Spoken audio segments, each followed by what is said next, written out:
party. I got to type in my tag. Because we're in different instances, so now that we're in a party, we are now in the same instance. I can actually find you now. Because that's how it handles. There's probably 100 people in the home city right now. I can see one of them. Oh, let's see. Of course, I don't know where you are either. So many options. I gotta go to my passive skills and level myself up one real quick. Mana regeneration. Or melee damage. I want mana regeneration, I think. Celestial Walker? Holy crap. Prestidigitation? Prestidigitation. God, and it's funny, is I know the word, but sometimes I'll still get tripped up on it. It's weird. It's just one of those words. And Skinslip are playing Path of Exile right now. I'm finishing up right now. Wondering what all the random game chatter is. Yeah, I'm a face. No, we're both faces. Okay. Well, Skin had his screen up for a while there, so yeah, you can actually see him playing. I don't know where you are. Where are you right now? I'm in this the first area. There's people here. There's people here. I don't see you. I'm standing next to Bestel. Bestel. Did you accept my party request, actually? Yeah. Are we actually I see Bestel. I don't see you. I'm standing right between Bestel and Mesa. Yeah, I don't see you. I'm standing between them right now, too. God. Unsync. Yeah. Hold on. Tengorn? You're not Tengorn. No, hold on. Just stay there. I'm just gonna exit the instance and come back. Yeah, I don't see you. I'm standing between them right now, too. God. Unsync. Hold on. Tengorn? You're not Tengorn. No, hold on. Just stay there. I'm just gonna exit the instance and come back. Keep going? No, I have to. Yeah, I don't see you. I'm standing between them right now. Okay, that's really loud. I'm leaving the home city and I'm coming back in. In between them right now, too. God, unsync. Hold on. Tengorn? Keep going. There you are. No, I have to. Yeah, I don't see. Oh, you're standing next to me? There you are. No, River Corpus, yeah. Between them right now, too. God, unsync. What the fuck?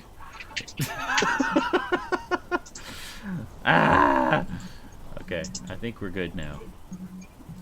Shift to unstack. Okay, I need to unstack too. We'll just wait for that previous echo to fade and then see if maybe we can get some more echo in here. Echo. Okay, Keep going.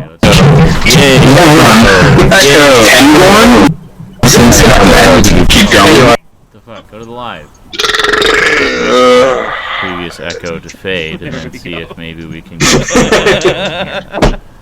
echo in here. Echo.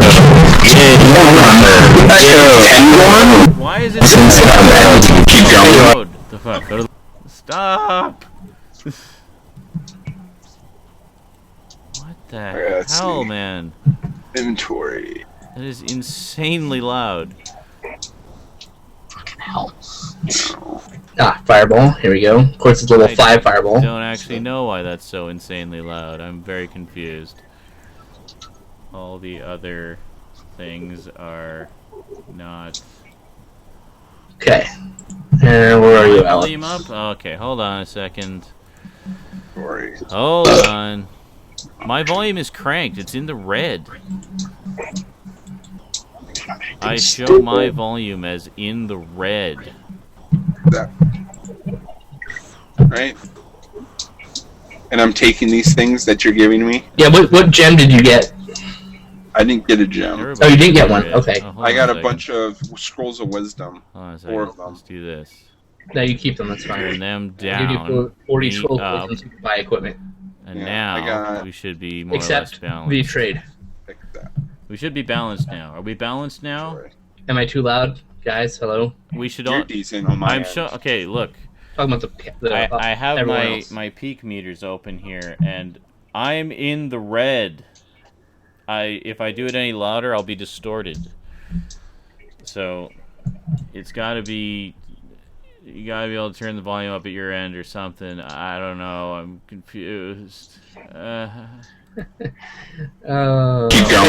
For Put sure. it live. Can you make it Previous echo to fade and then see if maybe. You gotta be able to turn the volume up at your end or something. I don't know. I'm confused. Sir Iron Greaves. For sure. Okay, I'm done for that. Until I'm Previous echo to fade and then see if maybe. Are you done playing? For now. Be able to turn the volume up Until at I your end or something. I don't know. I'm confused. Now we can play together. Iron Greaves. There we go. That's better. Okay, I'm done for that. Hello, this is me. This is me in the red. Bah! For now. No, see, I balanced. I balanced it. So All right, I'm here, people. There we go. I'm ready to insult people. Okay, I'm done for that. Hello, this is me. This is me in the red. Bah! Which is about half full. Not tonight. I'm not trying to kill myself. I get to do it tonight. If I do this tonight, you're holding my hair while I throw open the present. I'm here, people. It's your choice. I'm ready to insult people. I can make an elaborate system to hold your hair for you. This is Work on that still before I here. get drunk. The remnants of Alex's belch through the fading echo. That's awesome. This is amazing. The belch just It sounds went on like anal forever. speakers, someone said. But that person sounds like they're a troll, so I could care less. Fart Smuggler 2000. Okay. Yep. Smuggler. The sound is terrible. It sounds like anal speakers. Well, you would know. There shouldn't be any echo now. The echo should be done. And I think we're about to see some Battletoads action. Oh god, he's playing Garbage Battletoads. I don't hear any echo in the stream myself, so I think it's cleared up. Well, it's because I paused the stream, so I have to have the stream open so I can see the text chat. So Right, I just muted it so I can still think, so I can see that, like if I'm holding something up, like how long I have to hold it up before people see it. oh, okay. Like okay, because I want to make sure everyone can see it enough time. You know, with my delicious drink. Oh, which is really strong. Oh. This is me in the red. No, I just poured some vodka. Okay. Like okay, because I want to make sure everyone can see it. you mean the enough medical time, the my medical delicious drink. vodka? Yes, it's medical vodka. cleaner. It tastes like rubbing alcohol, man. This is me in the red. No, I just poured some vodka. Okay. Like okay, because I want to make sure everyone can I see just it. echoed that after the bell. Vodka. Yeah, This is me in the red. It tastes like rubbing alcohol. This is me in the red. No, I just poured some vodka. So how's everybody? I just echoed that after the bell. Everyone's good. This is me in the red. Probably because I haven't showed up on the stream yet. This is me in the red. So how's everybody? I just echoed that after the bell. This is me in the Hey, Brent, can you send me the link to the Probably because I haven't showed up on the stream yet. outside of the thing? That made no sense. So how's everybody? Like, Alex, you're drunk already, but I haven't drunk anything. Drunken. Hey, Brent, can you send me the link to the Probably because I haven't showed up on the stream. thing? Oh shit! Why am I still drinking this? All right, I'm done. I had my fun. Fuck! Thanks That's a for pee that, already. buddy, aka Butt Buddy. Fart Smuggler 2000. I like that you used 2000 after everybody stopped using 2000. Way to keep the classics alive.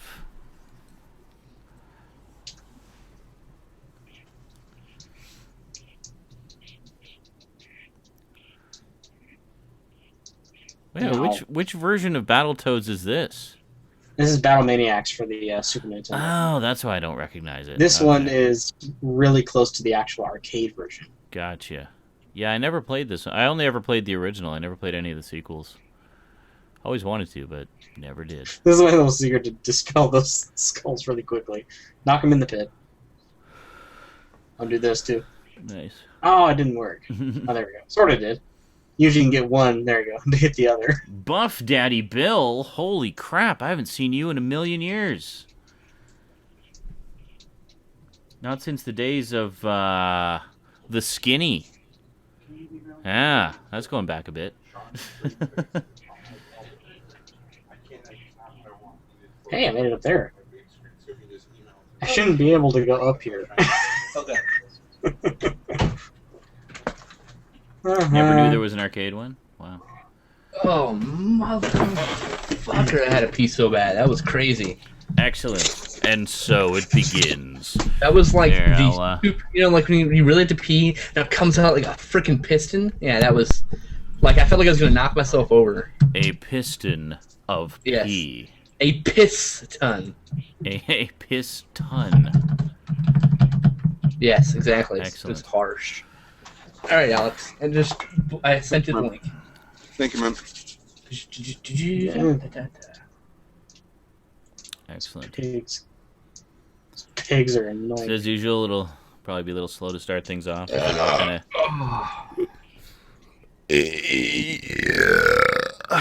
into the groove. So is Rosie still at your place? Yep, Rosie is here. Okay. She is zonked out. I have no money for booze anyway. Watched this again last night. So good. I've seen that like 8 times. 8 times. Which, easily. oh yeah, that's the... Yeah, I actually have both my cameras going right now. We'll see how long that lasts.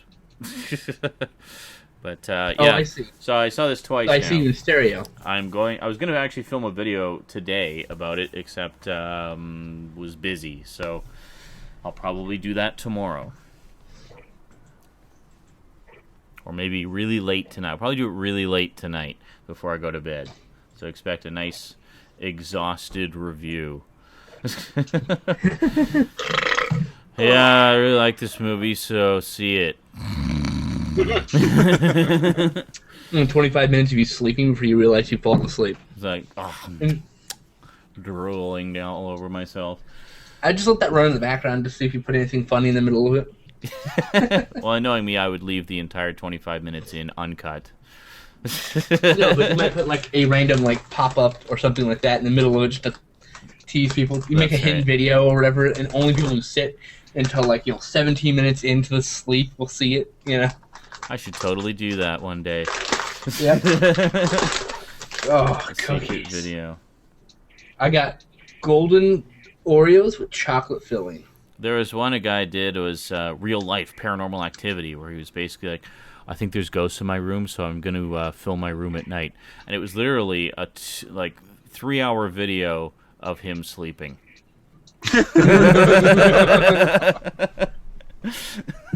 Awesome. It's like epic troll win. Single frames of horror like Fight Club, yes.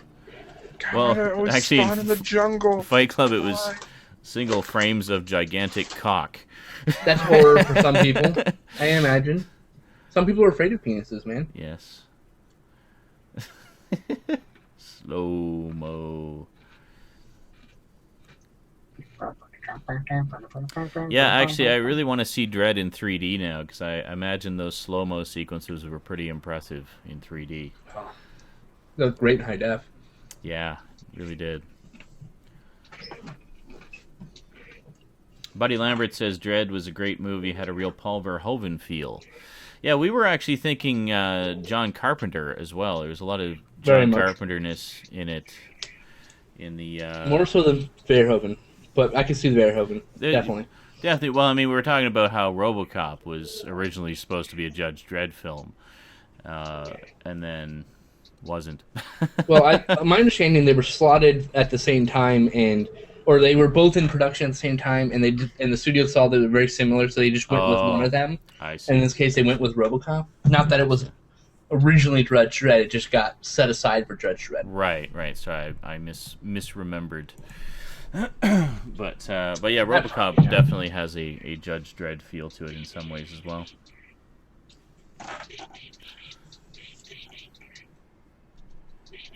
Another crater. Awesome. Can't you wrecking ball them? There's the only thing is that. Oh, okay. This. Right. Time to pimp out this. That's right. actually kind of cool. All right. But it's still cool to just right in the face. Like all the elements are here, they're just cleverly done in different ways. Yeah. Ow. Like So instead of the lasers that come across the screen, they have rats with helmets. Shot out of cannon. So there are like familiar elements, just you know, so it still has. Oh, that it's the old arcade feel, game. But Okay. Yeah, it's more. Well, it's not the arcade game, but it's the Super Nintendo port. oh my God! Like, just give you no room to maneuver there.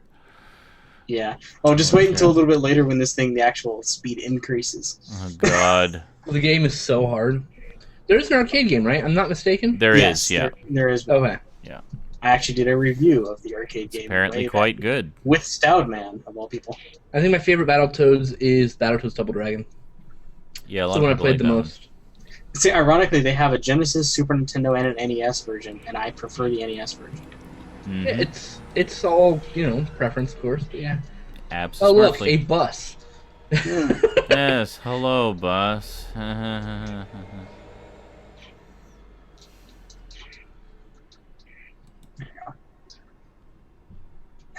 See, here's the laser things. Ow. Haji sat on his balls. Ha ha. We've all been there. Okay, Yeah. all of us with a decent sized sack have been there. Yes. I imagine there are some who have the puny sacks that, Like, what are you talking about? I never do that. well, that means your balls are too small. It's because you have blueberry balls. Yep. The rest of us just have blue balls because we keep sitting on them.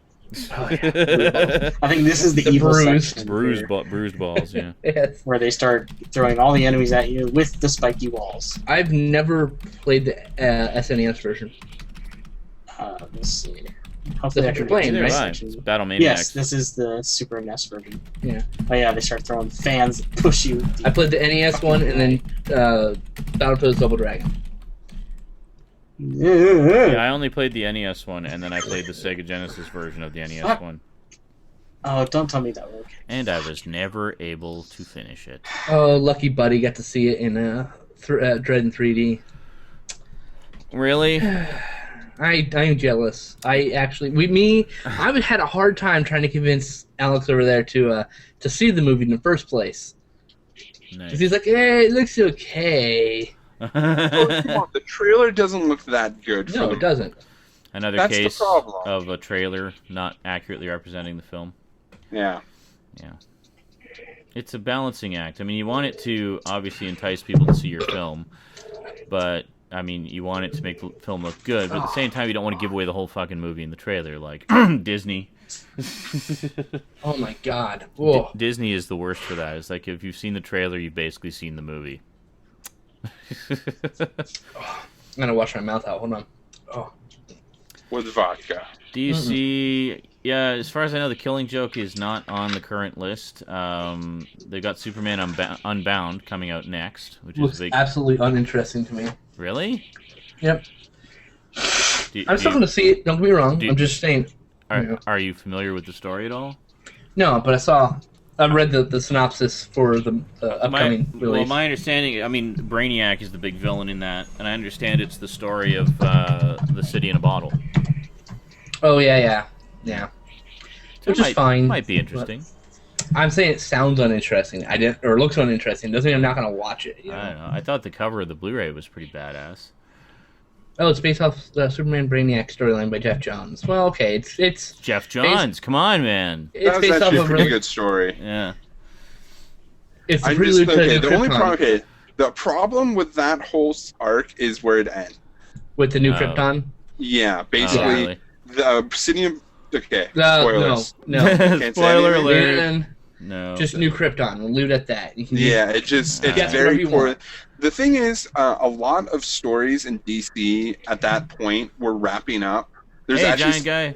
Sorry, carry on, some Alex. weird definitive ends for certain characters because they went to the 52, Oh, the new right. 52 after that. So they just kind So of, like Superman actually had this weird kind of stopping point, and yeah. if like if they would have kept going with it, it would have been like, what the fuck are we going to do now? They would have. They basically wrote themselves into a corner. They wrote themselves in a corner because he knew they were resetting. Right. Yeah. To tell an Well, like interesting Green story. Lantern just kept going because they hadn't Right. written themselves in a corner yet. I think they did it willingly. They knew like it was a hard choice to do, but they wanted to tell the story anyways. And because the reset was coming, they weren't too worried about writing themselves in the corner. Yeah. And I can respect that and I understand that, but still.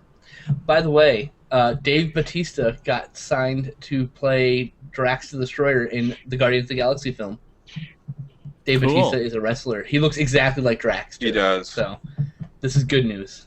Awesome. Just realized I'm kind of off to the side here. Let me see if... Yeah, you're sexily canted there. Sexily canted. That's right. Sexfully. Here. Yeah, put There. it right next to it. There you go. There we go. Now Now I I can got... see him stereoscopic if I can Now I center got... him right. If you can cross your eyes. Yep. God, that's a lot of sheep. Ooh, 3D. You need your eyes kind of askew. They're not quite on the same level.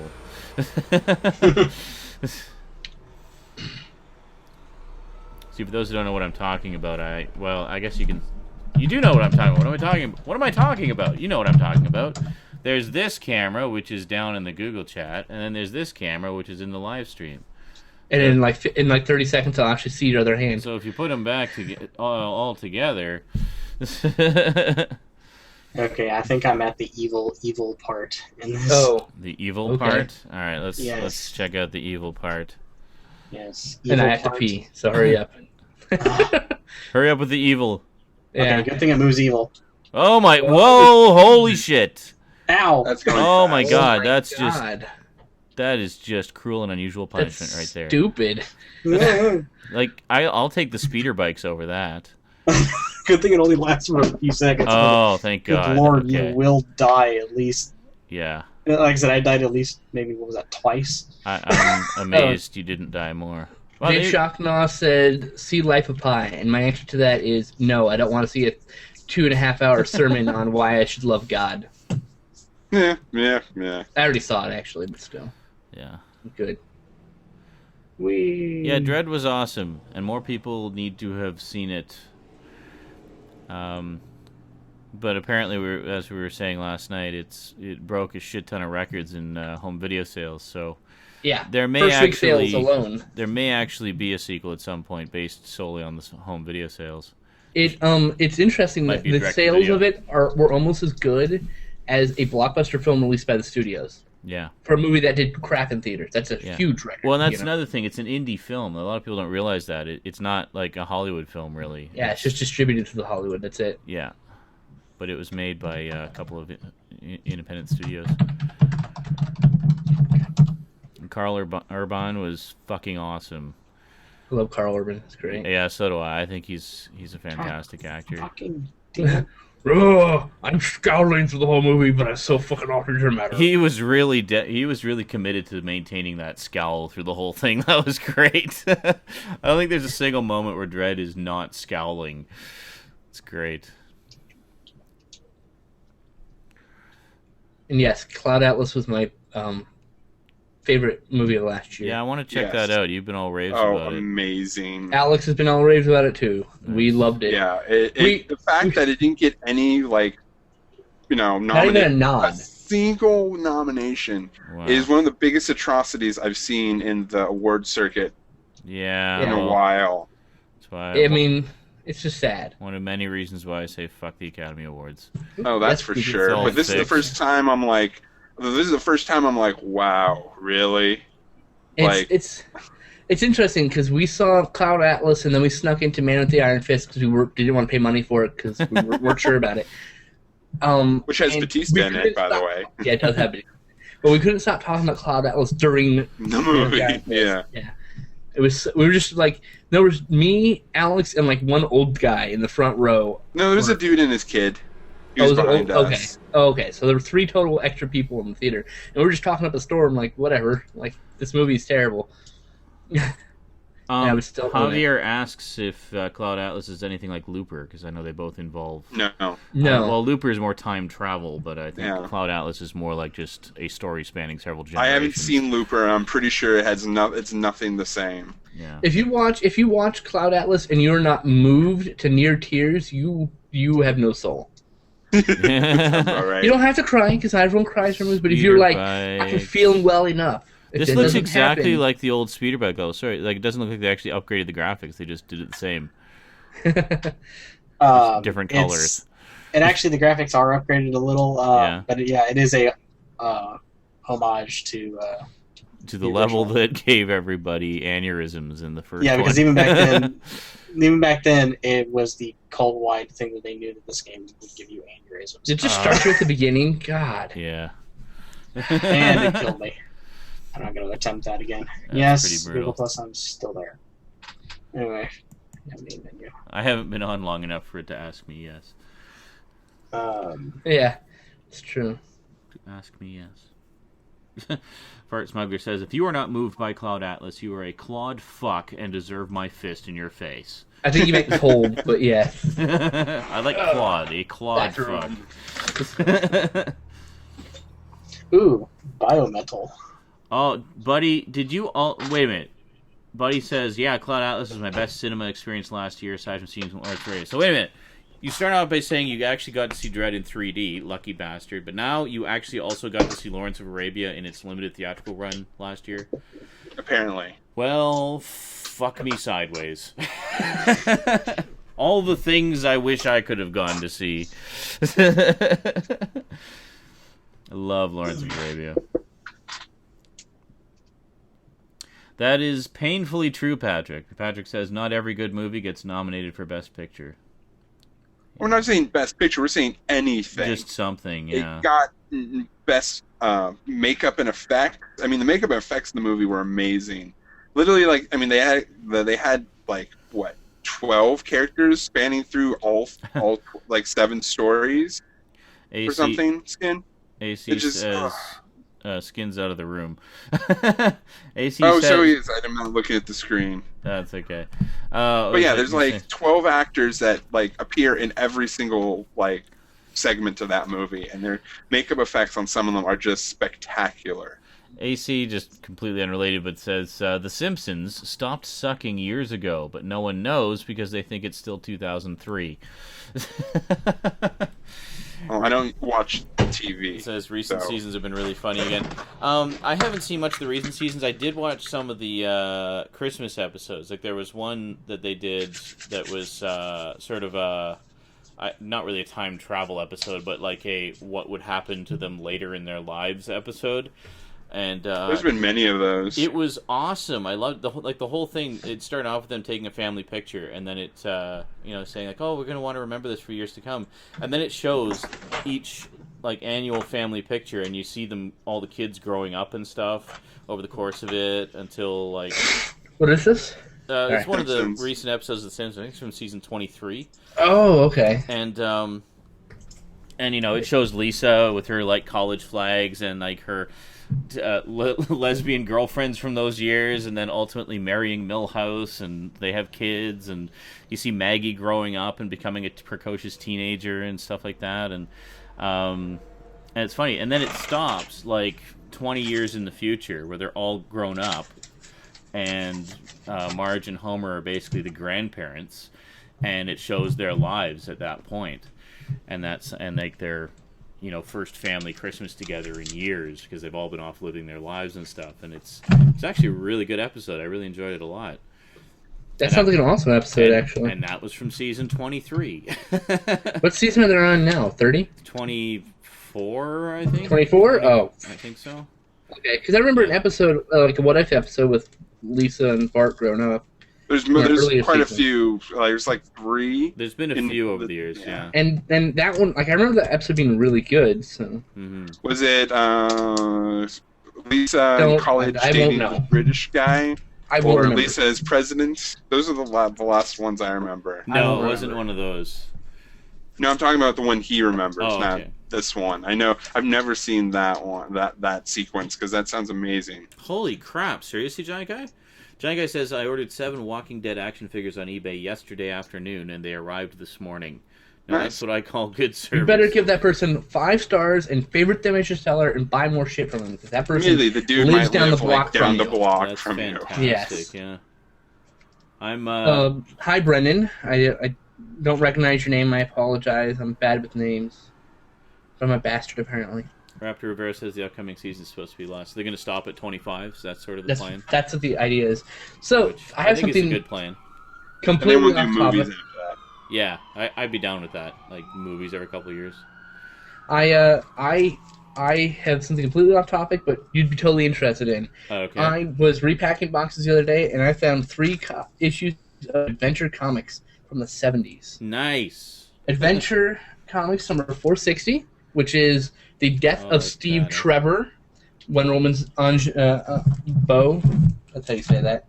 And then Wow. issue 461 and 462. 461, the beginning of 2-parter, and 462, the death of the Silver Age Batman. Wow. Yeah, this is a That's pretty $35 issue. Well, not this exact issue, but in mint condition. Was Adventure Comics sort of what-if stories? No, they weren't. This is official canon right here for the Silver Age. Really? Yes. That's pretty cool. Bruce Wayne gets killed. Someone else and that's when Earth 2 Dick Grayson becomes Batman. Weird. Isn't that crazy? That is crazy. So yeah, I told you I love Silver Age comics. This is Because one of the most important. all the crazy shit happened in the Crazy. Silver Age.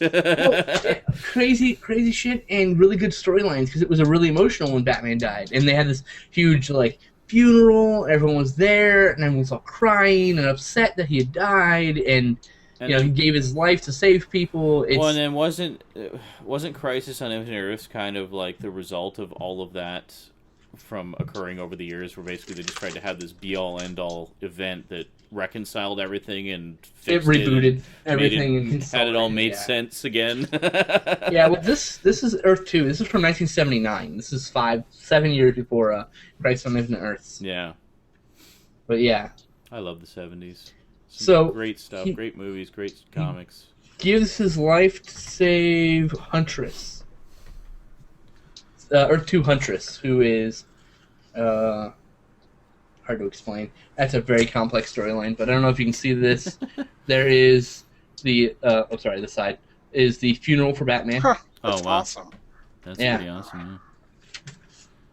So yeah, it's, That's really it's just cool. one of those stories. This is Oh, only a very fine. This is only very fine. It's not a very good condition comic. So in I mint condition, consider- it's like 35 issues. This is like a $20 issue. You know, for comics that are that old and older, I consider very fine and up to be perfectly acceptable. I don't give a crap what condition it is as long as it's readable. As long I as it's will readable. buy. Yeah, Yeah. I buy most of my comics from the dollar bin. Yeah, Because I I'm get a lot full from the dollar bin as well. You know, I have I'm working on a complete run of X-Men from 200 to 490. It's funny because I actually stopped collecting around 212. Yeah. I refuse to buy them for more than $1. I've gotten a couple Yeah. $30, $40 issues for $1. 200 was, I remember that was the big deal. It was the trial of Magneto. Yep. It was finally put on trial, and that was also around the time that he took over from Xavier for a short time as leader of the X-Men. Yeah. And everybody's like, "What?" Yep. You know, and I have like 24 issues of pre-200. My goal was to get from 200 to 490. 490 is when I stopped reading. And just for whatever reason, I just stopped reading. You really want to open that can of worms, AC? Skins Up could be going all night on that question. He says, AC says, I oddly know why Crisis was made, but what happened? Can you guys explain? Oh, God. Oh. Okay. I'm going to go watch Right. the entire Lord of the Rings trilogy extended version. Before this goes on, Sean, the episode that had that weird photo montage for Simpsons is Yes. Holidays of Future Past. That's the one, yes. And I found all the images, and it's pretty interesting. It is. Kind of crazy. I actually step framed through it so I could take a close look at all of them. That's and sort cool. of see the evolution of it. It was And- awesome. Short version of Crisis.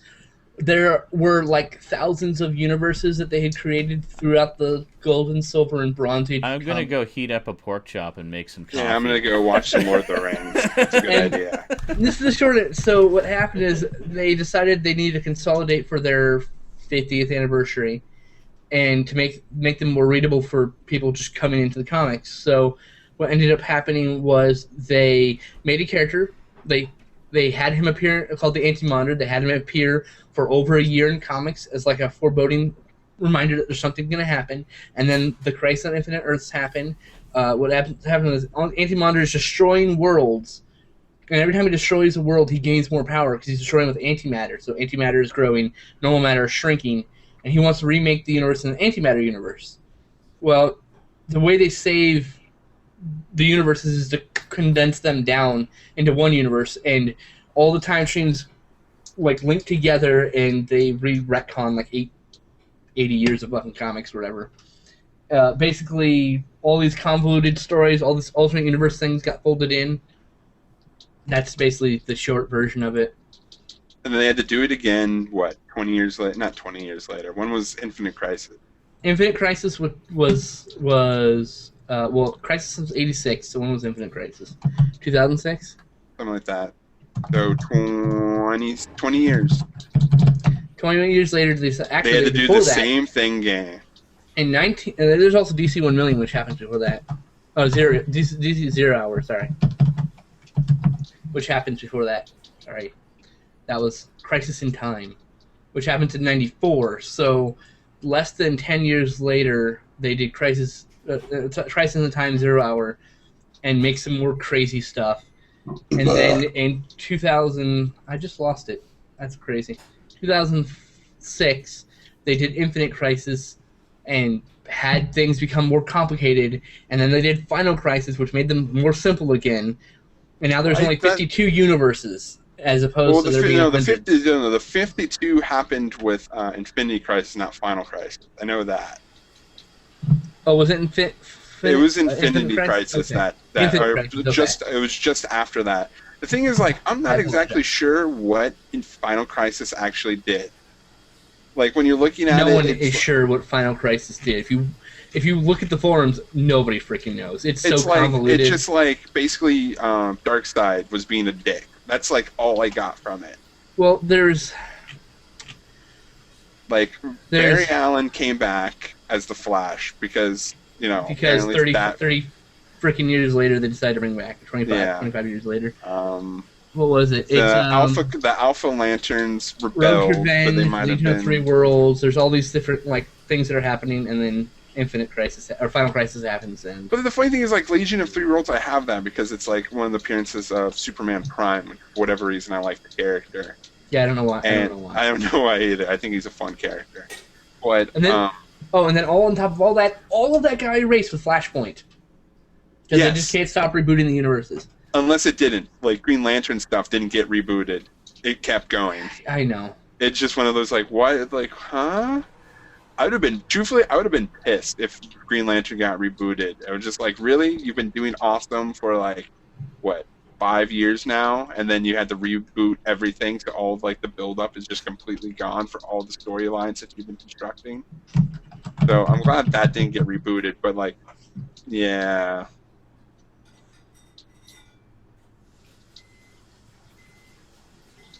I wish Sean would make me a pork chop. I'm really hungry.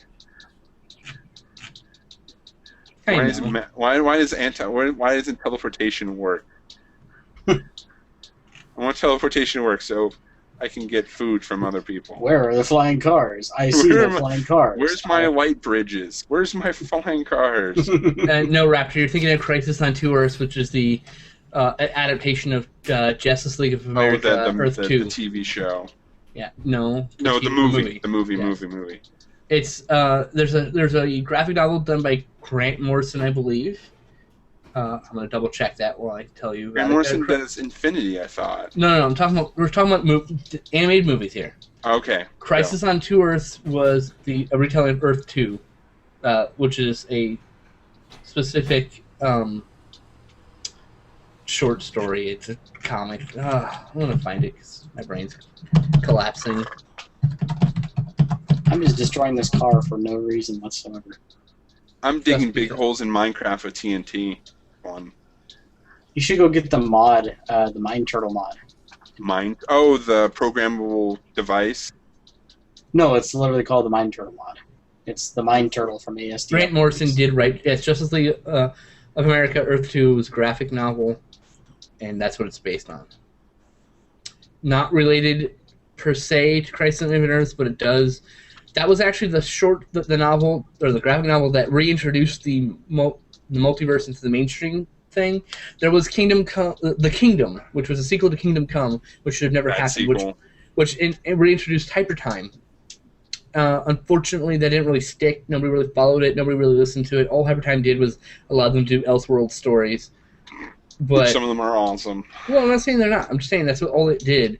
But DC Earth 2 actually had characters from our Earth going to a different Earth to fight people. And actually, it's a fantastically written story. Crisis on Two Earths, the animated movie, is a good adaptation of it, but it's not perfect. Ooh, pork chops and applesauce, yes. I don't like the applesauce pork chop. Cinnamon applesauce on really good pork. I'm a straight pork chop dude for whatever reason. So good. I never really liked applesauce. You need homemade applesauce on homemade baked pork chops. I'm telling you, it's different. Dude, you get anywhere else? Of course, like homemade is always better than processed. Not being. Dude, just die already. You don't have any arms. I'm trying to reset computer. There you go. Oh my god, just die already. Okay, now his head is... What the fuck?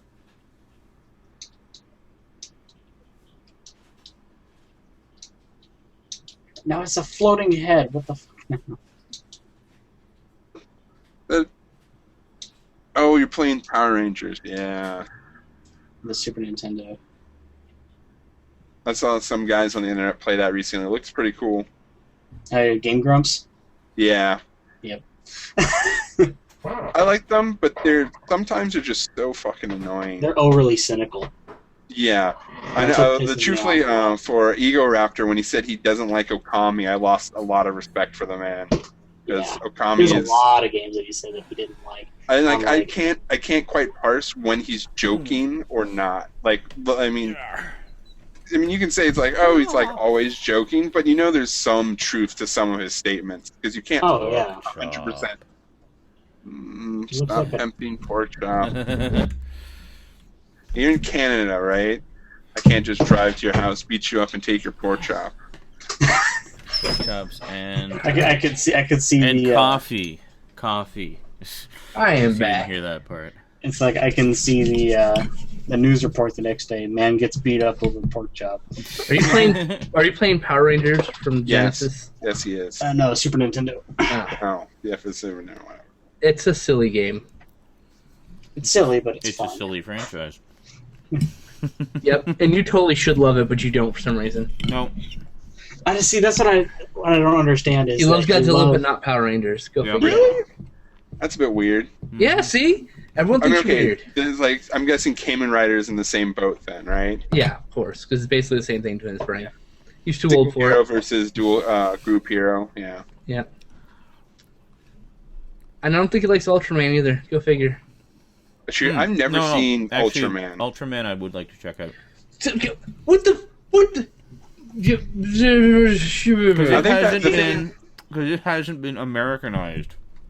Yeah, actually, It has. It has. But not in the same way. That's my point. Oh, I was going to say, God. it's been No, Americanized. I mean, come on. by- Very little of the original Japanese, whatever the fuck it was called in Japan, of Power Rangers exists in the American version. I mean, they reshot all the bridging segments, all the stories in between. It's all completely different. stories. Yeah. The only It's thing that completely different remains, series. the only thing that remains is the fighting sequences. And if I'm ever going to watch that, I would like to watch the original Japanese version. It's completely different. It's like reusing footage in other movies. They do it all the time in the 60s and 70s. At least in the case of Ultraman, everything's left In the case of- intact. It's just dubbed. You know. I was thinking, I'm a Kamen Rider fan, and I can't. There's no Americanized version of that. It's just sub. There is one short, I think, 13 episode season. Which It's is, like black. It wasn't Kamen Rider Black. It was black. Yeah. Yeah, so I mean, the closest thing I got is Big Bag Beetleborg. So see, Kamen Rider, I might be interested in seeing them because it hasn't been. No, because it's still but the American one you would. Kamen Rider is like Japanese Power Rangers. No, No, it's completely. There is Japanese Power Rangers. the only Kamen Rider is it's the same but different. The thing, it's called the Sentai. Yes, it's a Sentai. Super The Super Sentai. The Super genre. Sentai. Yeah. Yeah. Super But the thing Sentai is, Kamen Rider is a singular hero fighting a singular hero, while Power Rangers is a group heroes fighting, and there's giant mech. Yeah, and I thought it Power was the Rangers get Kamen giant. Riders. I thought there was multiple Kamen Riders. Yes, but they each have their own series. Yes, Except for the Writers movie. every year. Yeah, see, there's I know nothing about it. I just okay. But it's I just all every year. a single hero featured in each series. Evan, Kamen Rider is Masked Rider. It's the same thing. Masked Yes. Rider's the American. Kamen means mask. Oh, okay. There you go. And Essentially. basically every year there's a new writer, and then But- there's a couple movies a year, usually having the bridging between the two writers. And or, you know, crossover of many writers into one, including I think the was it the 20th anniversary 10 writer movie or whatever? They're like No, 10 okay. different writers. There was a every single writer movie. So The it's Cardinal like- Writers, I think, So, That so, was was it's the 20th like, every anniversary, single right? writer. Yeah. Huh? so it's like Doctor Who then. Yeah, pretty much. But Sentai. And yes, VR Doctor Who Troopers was a actually, Sentai series. Superhuman Samurai Squad and VR Troopers were my two favorite Sentai shows that were made I here remember or VR Troopers. moved, transported to here. And I like, and what's funny is you're like, oh, I want to see the original, but it's like watching Batman: The Dark Knight Rises, or Batman, begins, and watching Batman Year One. They're similar. They have elements that are the same, but they're their own stories. That's not even remotely the same thing. It's the same thing. No, it's not. That's not Yes, even it is. remotely the same thing. Is No, it's not. is No, it's not. No. is No, it isn't. Okay, we've degraded to the one is not argument here. No. Yep. No. Are we 12 years old now? Yeah, he is. I'm drunk. There's a difference. I have a legitimate excuse. Speaking of drunk, I'm gonna get drunk some more. More. Speaking of drunk, I'm going to get drink.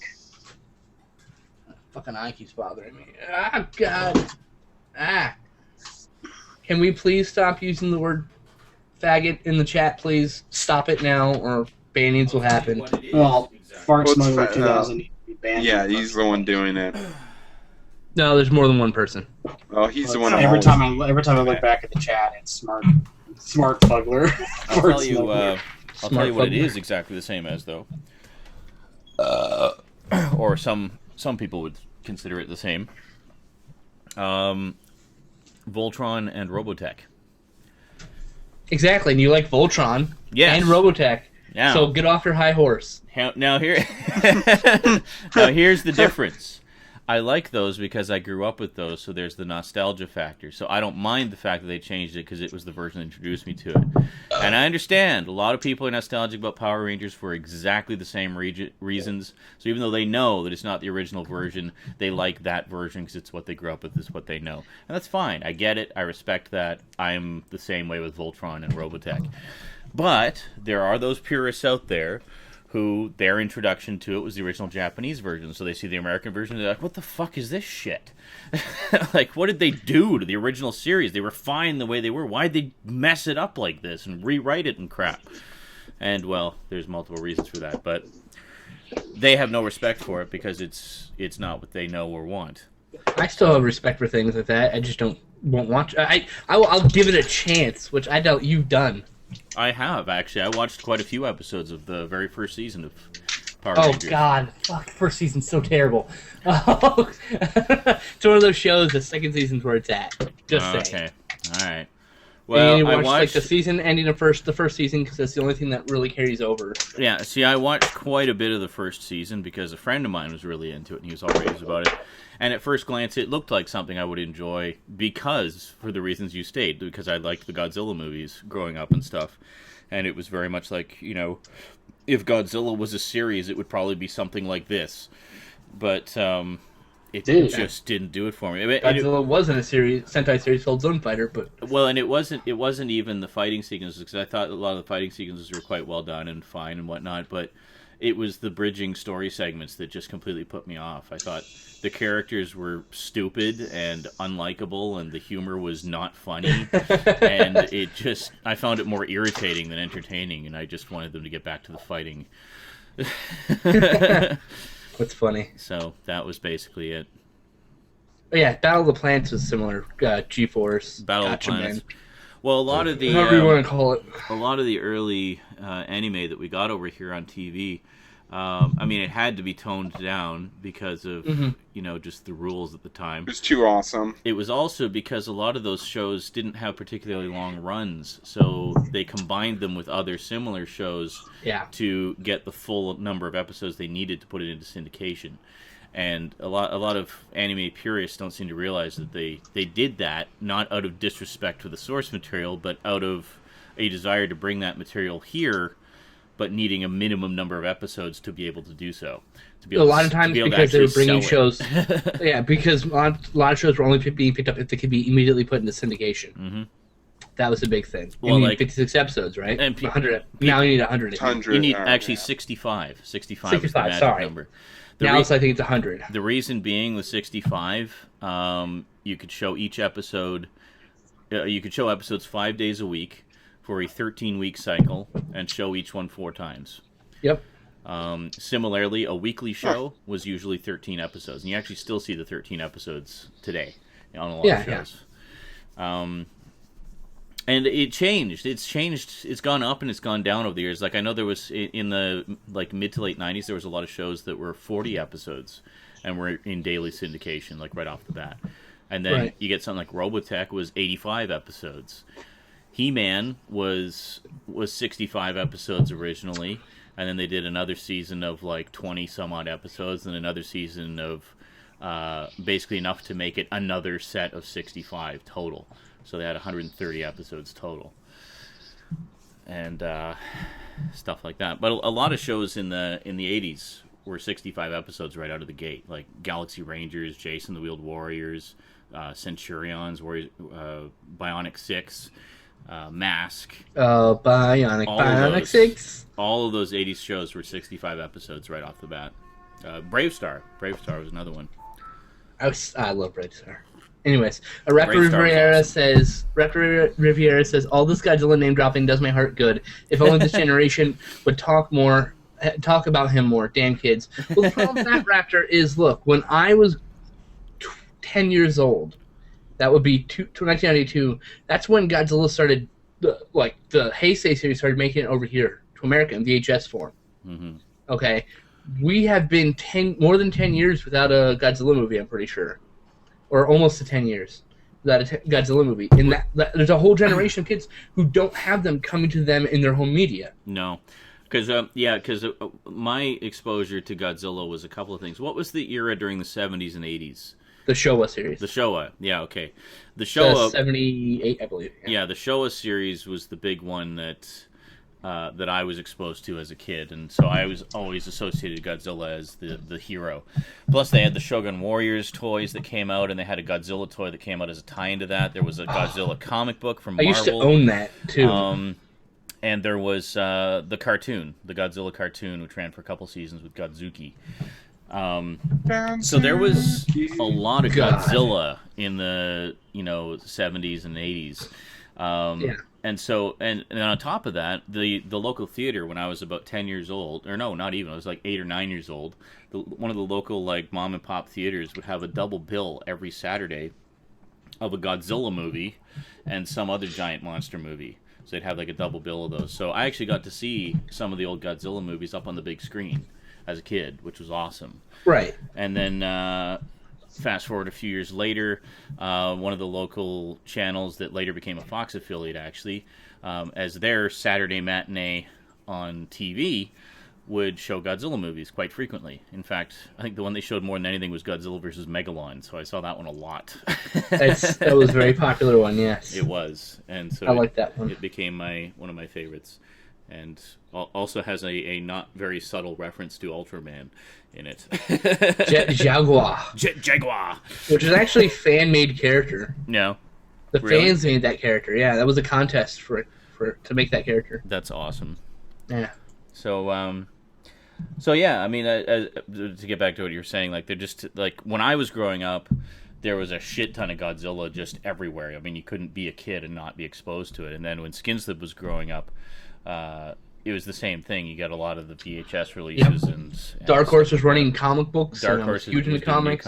Yeah. By the way, one of the best Godzilla comics in a long time. I haven't read any of the IDW stuff, so I hear it's pretty good. But in 2004, they had Final Wars. It's been almost 10 years. Next year will be the 10th anniversary of the last Godzilla film. Wow. We're supposedly getting an American Godzilla film. Yeah. We'll see. It's supposedly was graced by the hands of Frank Darabont, but we'll see. Yeah. So that's the problem. It's in a slump right now. And the problem is Toho's not willing to put the effort forward to make it a generational thing, which is why I think it's really good that Hollywood's at least going to do a proper Godzilla film. So hopefully, well, Even if it sucks, it's still at least Godzilla on the front. Well, because I remember screen. so I can remember the sort of timeline of events here. Like there was originally a plan to do a Hollywood Godzilla movie back in the mid '80s. That fell through, so Toho went ahead and did Godzilla 1985, which is their own reboot. Return of Godzilla, yeah. And then they did a bunch in '84. Then they did a bunch of movies after that. And then it kind of fell into a slump for a little while again. Then we had '95. They killed Godzilla off. Yeah. Then we had the big Hollywood movie that everybody here hated, and Toho was just like, well, fuck that shit. We can do better than that. And they made fun of it numerous times. And they did like a whole another series of Godzilla movies, and then that's pretty much it so far, if I'm not mistaken. Right. Yeah. They made a lot of fun of the Godzilla film. And Godzilla, Mothra, King Ghidorah, All Monsters All Out Attack, or whatever it's called, the one with their like ancient Shinto spirits or whatever. Mm-hmm. Interesting choice. Alex really likes that one. They even say, did you hear that they found a creature? They're calling it Godzilla. That's not Godzilla. That's a giant iguana. I was right. I laughed so hard. That's hilarious. So basically, we're seeing history repeating itself for a third time. Hopefully, third time is the charm. Hollywood actually gives us a good Godzilla film this time, and if not, at the very least, hopefully it'll kick off another fun series of Japanese ones. I think even if Godzilla drops the ball, even if Hollywood drops the ball, if it looks and sounds like Godzilla on film, that'll be a huge step forward. Yeah, it'll at least revitalize interest, and hopefully, at the very, very least, hopefully we'll get more of the old ones on Blu-ray. Yeah, because that would be really nice. Well, we're media blasters did Destroy All Monsters on Blu-ray, and it sold like crap. Really? Went out of print, so we're probably not going to get a lot of them. Oh, they did Megalon, Godzilla Megalon also sold like crap. Really? I thought the Blu-ray was postponed on that. It only came out on DVD. Godzilla vs. Megalon? Yeah. Maybe, that might be, but it hasn't sold well. Because I know it was announced. I remember that. And Media Blasters is in shitty shape. They're on the verge. Raptor says, I'm hoping the Godzilla film is a launching pad for a new animated series. Yeah, that was the one good thing to come out of the Hollywood movie. A really good animated series. Was a really good animated series, yeah. I just downloaded the whole thing, in fact, since it's not available. I have the complete series downloaded, and I actually bought the 3 volumes that they put out as well, so with a whopping 9 episodes total. That was another one. That was another one that was a daily syndicated series, 40 episodes. Yep. That seemed to be the norm for a few years there. 40 episodes, really? Yeah, it was Godzilla. Mighty Max was 40 episodes. I loved Mighty Max Mighty so Max much. really needs a DVD release. Oh, I loved it so much. For people, I was going through my stuff and I found my old Mighty Max. There you go. You did. It was 40. It was 41 for the first season, 19 for the second season. Yeah. I have both of them on my hard drive because they're not available retail, so until they are, I'm going to watch them that way. Actually, that numbering is incorrect. The first season was 13 episodes, and if you watch the first 13 episodes, it is a fully self-contained season-long story arc. Okay. And then the second season is all the rest of them. Is that right? I remember because I was actually taping them at the time when they were on, and I kept track. I thought there was just a really big delay between the 13th and the 14th episode. I thought that was. So. Yes, it's called The Next Season. You know what I mean? An actual delay, not a... And No, I know. Singer comes from Sean. Yeah, because all the official sources say 21 episodes for the first season. Really? Well, clearly the official sources are on crack. There's a full month. In fact, Monster War episode 13 is Monster Wars Part 2. Episode 14 is Monster Wars Part 3. Oh, sorry, you're talking about Godzilla. I was talking about Mighty Max. Oh, sorry. Yes. No, Godzilla. Sorry. That's probably exactly what it is. Okay. Yeah, no I wish idea. I had Mighty Max. God, I should look for that. Yeah. I wonder if Steve has Mighty Max. Steve, Yeah, good old Steve has a lot of stuff. Oh, I have some private Steve sources too. Steve's private stash. Yes, I know Godzilla vs. Violente sold out day one on Blu-ray on Amazon. However, that was a really short print run due to the really crap response beforehand. So, Echo Bridge did put it in a second run. At least that's happening. Maybe even a third one. So that's a good sign. Echo Bridge might pick up and start releasing. I know you hate them because they're if they do it right. If they do it right, that's fine. Like I told you, they're like the early Mill Creek. They started out with crap, and they're just building up to better. They can absolve themselves if they do it right. And apparently, Godzilla vs. Violente looks pretty good. So, I mean, considering its original source. Any thoughts on the rumored cancellation of Tron Uprising? I need to get caught up on it. I've only actually seen the first 7 episodes. Is that actually running? Wow. Yeah. Yeah. That's the problem is most people don't know it's running. Yeah, it's... but I don't watch Max. TV. Yes. They did like the first 7 episodes and then had a long break. Not into the next season, but a long break before they picked it up again. Which channel runs it? Is it Cartoon Network or Nickelodeon or Disney? Disney Probably XD. Yeah. I was like, as I'm going through the cycle, it's probably Disney. Pretty sure Steve has it, though. It's like, and I dropped cable. But, Yeah, I don't know. It's, AC says they canned it. That's what I heard as well, was that they had canceled it, and everybody was up in arms. Basically, like, what the fuck? You actually do something awesome, and then you just cancel it? It seems to be happening a lot lately. Like, all the DC animated shows got canceled in favor of the next wave of them. And, Well, wasn't they just announced that they canceled Star Wars Clone Wars, I believe. Star Wars Clone Wars, Season 5 is the last regular season. They are going to be doing more stories, though. Like more animated episodes of some kind. I think the general consensus is it's probably going to be like direct-to-video movies or maybe like do it as a web series or something. So there is going to be basically at least another season's worth of stories. It just remains to be seen what form they'll be presented. But that's when I really need to marathon. I've never actually sat down and watched it. It starts out a little funky. The starter movie sucked. That's what everybody says. Yeah, like don't but worry it gets going. For what? Pretty decent. Watch Star Wars the movie Clone Wars to get the proper beginning, but don't take that as how good the series is going to be. Well, I had the first season, so I've yet to check it out. I got pretty far before I got. I don't know. It just I was marathoning it, and I'm just like, ugh. You're done. No, okay. It's the problem is the fact that there's certain storylines, and because we know what's going to happen, we know the pinnacle end of what happens already. Yeah. Just like, okay, it's like, well, this character has to die, this character has to die, nothing's good's going to happen with this character. It's just like, well, Clune, my favorite character, and Kit Fister, my other favorite character, both die, which is bullcrap. Yeah. But, Mario Fanboy, I've actually already played some of the Sonic games on Twitch. And yes, I will play more at some point. There are no concrete plans, just that I will play more at some point. You need to play Sonic 3D Blast. Oh, and buddy, that one is so cumbersome and awkward. Yeah, it is. Like, but buddy, most broken controls in a Sonic game ever. Buddy Lambert said, "I'd love to see Criterion probably get a hold of more of the titles." Speaking of Godzilla, Godzilla, yeah. that'd be sweet. That probably won't happen. I think the only way that'll happen is maybe Godzilla Returns. Godzilla 1985/84, whatever you want to call it. Some of the big ones. That one specifically because it's a direct sequel to the 54 Godzilla. That's true, yeah.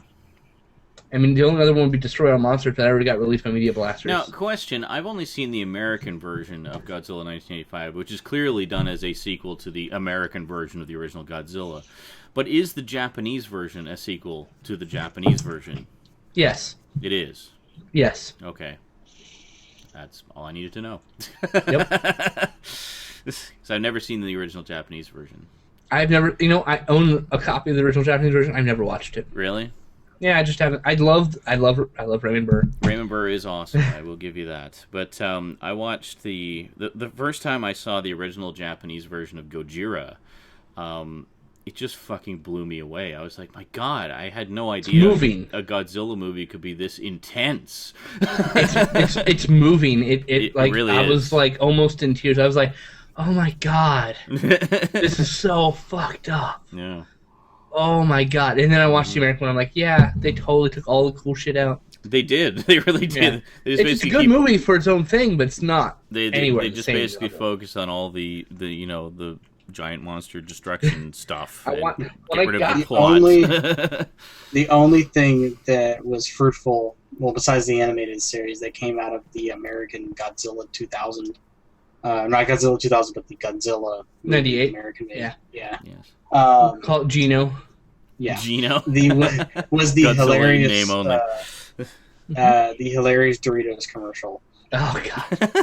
Yo quiero Taco Bell. I have a stuffed Chihuahua that says that because they sold them after that. Bart Smuggler asks Yes. if I like Jay and Silent Bob. The simple answer to that is yes, I like Jay and Silent Bob. Thanks for the question. Watch out for the tentacles. When I got the Godzilla Criterion, I watched the Japanese movie, I watched the American movie, I watched the Japanese movie with commentary, I watched the American movie with commentary, I watched all the special features in one long setting. I didn't move. Well, I went to the bathroom and ate, but that's it. Every 2 minutes. Shit. Only when I He was sat there drinking. and just consistently jizzed and peed himself the entire 90-minute movie turned into 4 hours. It was like, I think it was, Factoring at the pee end of break. it was like 6.5, 7 hours I watched that. Yeah. Yeah, the wife got pissed off. Oh, well.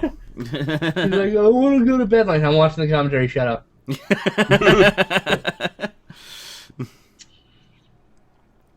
Well, it's one of the most important films to me, so it was worth the time. Well, it is an important film. I mean, regardless of what people may think of some of the sequels, the original is definitely an important film. Exactly. Criterion tried once before to get a release of it, and then Toho was like, no, Sony's going to do a movie. We can't let you release it. So they had some of those interviews in the can for a decade, you know? You know, that's also the reason that we haven't had a re-release of Transformers the movie, the 1986 one on DVD, since like 2005. Have that. Because Paramount owns all the movie rights to all things Transformers right now, and they won't allow a DVD release of the animated movie while they're still making the Bayformers. Yeah, because they're dick. Yeah. And they know the second some kid watches the original 86 movie, they'll be like, how isn't the live action this fucking awesome? No, Yeah. because most kids today, most kids today are like, the Bayformers is good. Don't hate on it. Yeah, Like, it may actually maybe reverse thinking there. They'll think the 86 film is crap compared to... Yep. Yeah. and those are the kids that are sadly going to run the world, and we're all doomed. Yeah. Yeah. So I should give a rat's ass. I don't. Which is Live why my I'm trying life. to give my kid a good cultural foundation while I can. Something that she can build upon. Fucking hate this boss. Can you ban Fart Smuggler already? Transformers sucks anal faggot. I think he's referring to the Bayformers. Well, he's using the word I've already told him not to use, so. What? He's The? purposely using the word faggot a bunch of times. Yep. Alright, I'll keep an eye on him. Oh yeah, I can't mod you guys in here, can I? Oh, No, you can't. Oh well. It's only on Twitch. Twitch. Why aren't we doing this on Twitch again? No. Could be playing video games while we're chatting. Damn it! Aren't we already doing that? I mean, Well, that's true. Well, we have Garbage Gamer gaming it up over there, of course. I don't even know what I'm he's playing a game. I just don't have screen cap for that. Are you playing Exile? No, I'm playing Minecraft. Okay, good. What are you playing? He's Garbage playing Gamer? Minecraft. Oh, he's playing. I'm Strider. playing House of the Dead 3. Oh, Yes. Oh, okay. I knew it was a shooter.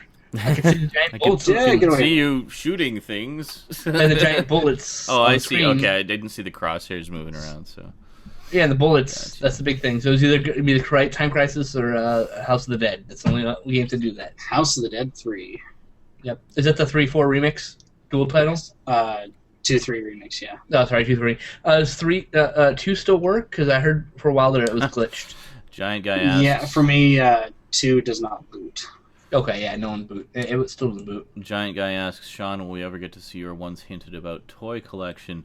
Actually, Yeah, Sean. when I get around to doing the Transformers Matrix set review one of these years, part of that, sort of as a bonus, is I have the original unaltered version of the Being a Lifelong Transformers fan video that I actually made specifically to be included on that set, but it was rejected. So I have the rejected cut of that, which I've never posted on YouTube. And at the very beginning of that, when I open up the trunk, you actually do get to see some of the toy collection anyway. And I also talk about the comics a lot more than I did in the final cut of that. So, as for anything else, you'll see bits and pieces of the toy collection over the course of time. Planning to do a Captain Power DVD set review one of these days, especially since I just picked up the soundtrack as well, so I can talk about both of them. And as a part of that, I do plan to pull out all my Captain Power toys and VHS tapes and stuff like that, and just do it'll probably be a multi-parter just to properly cover everything in depth and stuff like that. So ideally, that's the way I like to do things like that, is do it as kind of a themed series of videos that relate to something current. So rather than just sort of pulling out all the toys randomly one day. So, when Star Wars Episode 7 comes out, I'll probably pull out my old Star Wars toys and do something about those. Maybe. If we ever get a re-release of Transformers the movie, I might pull out the Transformers again, something like that. Although in being a lifelong Transformers fan, I do show the Transformers pretty thoroughly, in that I don't know that I can really talk about them much more than I already did. Review the Matrix set already, 5 years later. Yeah. Like literally. Neon Green Biollante, that's freaking awesome. Oh, sorry, I'm looking at Trendmasters Godzilla toys from the 90s. Because when the Heisei series was getting released here in America, Trendmasters, who was formerly a bootleg producing company, got the official license to Godzilla toys. Mm-hmm. And they were releasing really good toys of both the Heisei series and the 98 Godzilla. Oh, okay. I have a few That's of them interesting. still. So I'm looking online to see if anything I have is worth anything, and if not, to buy the rest of them. Because I'm missing a few. Raptor says, I watched the trailer for Lost Planet 3, and it looks a lot like Dead Space 3, all the way down to the ice planet. Well, wasn't the original Lost Planet set on an ice planet? Yes, Lost Planet 2 and 1 and 2 are both. Yeah, the big gimmick for the original Yeah. Lost Planet was a heat meter that you had to keep Yeah. full. Oh, gotcha. Kind of like when you first land on Tal Volantis in Dead Space 3. So it's the other way around. It would be one that's inspired the other. More than likely, though probably not. Manic says, in terms of the story of the episodes, speaking of the original Transformers series, I think the Return of Optimus Prime made a better end to the series than the Rebirth. Yes, and the Japanese agree with you, which is why when they carried on with their continuation of the series with Headmasters, Master Force, and Victory, they actually ignored the Rebirth and continued it on from the end of the Return of Optimus Prime. I was pretty sure Rebirth was a recut of the first 3 episodes of Headmasters, I thought. No, it wasn't. It was entirely new. It was Oh, completely I haven't new. seen Rebirth ever. So. Really? Yeah, Yep. it's worth seeing at least once. I mean, if only to see how the I American own the complete ended. series. I just haven't gotten around to watching it. I put it this way. I just finished the 5 Faces of Darkness to give you an idea where I am. Oh, okay. So you're actually not that far away then, because No. the last season I think has some of the best stories out of the whole series. The last season's my favorite because it's Yeah. Rodimus Prime, mofo. Well, Yes. it's got some really interesting character stuff and a lot of like in-depth character study type episodes, You really get into the heads of a lot of the characters, and RC. And that was the one where it turned it into, like, I think more of a proper science fiction series. I mean, they weren't all Earth-based. There was a lot more galaxy-spanning, universe-changing events type things going on, and which continues through the next 3 series that weren't released in America. it just got a lot more epic. Yep. So, I think it's because the Japanese had more control at that point. Yeah. You stop being so much toy advertisements as much as a good story. The big problem a lot of people have with the Rebirth is that it all feels very rushed. I mean, obviously it was meant to be, originally intended to be like the big 3-part premiere for Season 4. But it ended up being all they ever did of Season 4. So I guess knowing that they might not have any more,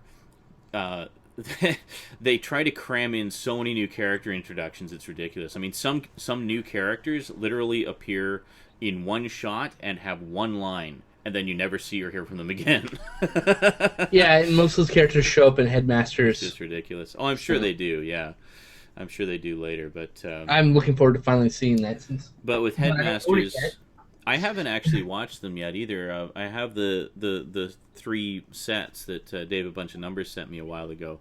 Oh, he sent you that bastard. He did. Dave A Bunch of Numbers, hook a brother up. He sent me the UK sets, which are notable because they actually contain the English dubbed tracks, which are pretty god-awful, apparently. I had that set. That was on my bootleg set that I sent to Chris. Did you? Oh. Yeah. I want to actually get the Shout Factory edition. I think only Headmasters actually has the English audio. All 3 sets have English audio. They're just terrible. They get worse and worse as they go on. Yeah. The Shout Factory sets are strictly Japanese with English subtitles, and where it's characters that have carried over from the original series, they keep their American names. Correct. So. And they should, because otherwise we'd be confused. Which I think gives it a consistency. I know some purist fans were kind of ticked about that, but it's like, whatever. Victory had a dub, but it was like 9 people playing 30 characters, so there was some confusing parts where it's the same voice. They didn't even change the voice for some of it. So there's 3 characters talking in a room, and it's the same person talking for each character, and I was like, what? Turn this off.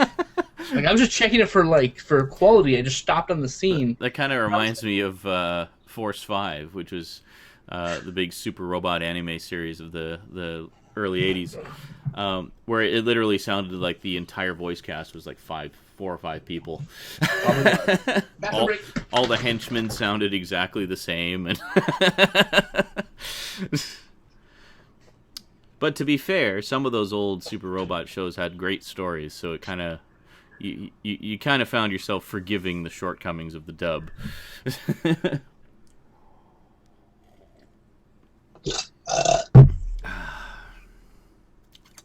Manic says the UK sets only have the English audio and Headmasters, whereas the Australian sets have the English dub for all the series. Ah, okay, that's the difference.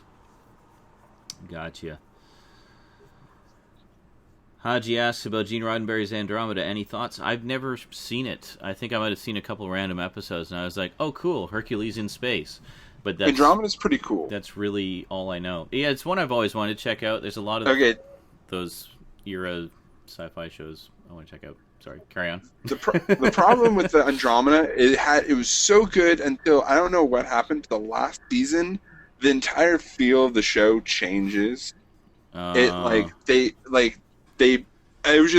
was like kind of like this. I never finished it because it was just so bad the last season. Really?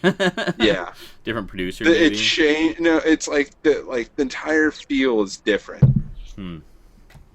But yeah, Andromeda's good up until the last season, in my opinion. Is it as much as how Sequest DSV felt different every single season, or Truthfully, Millennium? never seen that. Never. I haven't seen a lot of the '90s. 90s sci-fi era stuff, which is kind of regrettable, but some of them are just kind of so like, what the hell. Sequest I watched during the first season, and I didn't see any of the others, but sorry, Skinslip, while you're out of the room there, Manic just informed us that the UK set of Headmasters, Master Force, and Victory, which is what I have, only has the English audio on the Headmasters set. It's the Australian release that actually has the English audio on all 3.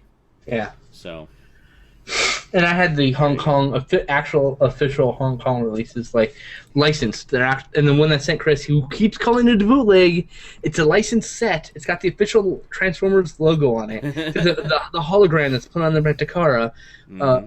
It's not a bootleg, for God's sakes, Chris. Stop saying it's a bootleg before I stab you. Oh, I don't buy bootlegs. I don't pay money. I don't pay more than like $5 for a bootleg ever. I refuse. What the fuck? So. Oh, it's opening. How did it start doing that? Yeah, my quad core is so fucked up. Like every time I click on a link, it opens it in a new tab. I'm pretty sure it goes to your options on whatever browser you're using. There might be an option that you may have accidentally enabled. yeah. It might be a shortcut you may have accidentally hit. You know what? It's quite possible because the way when I move a keyboard out of the way, I'll put it on top of the other keyboard, so it's possible I accidentally clicked something. Yeah, you might accidentally click something and enabled it. This out here. Is it Firefox or Chrome? It's Firefox. I'll open my options and see what I can. I am looking. As everyone, go to Firefox. To the Firefox cave. I think we're at the end of this game here. I'm not quite sure. Loving embrace. Damn, you're stacked. Tabs. Oh, open new windows in a tab instead. Yeah, that would be. Is that checked or no? No, I'm pretty sure I've always had that checked. I don't open have that new windows in a new tab. I have checked, and it won't when you click a link, it doesn't do that.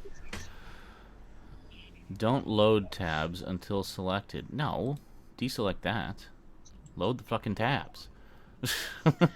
That just saves bandwidth if you don't open things for long periods of time. It saves memory too.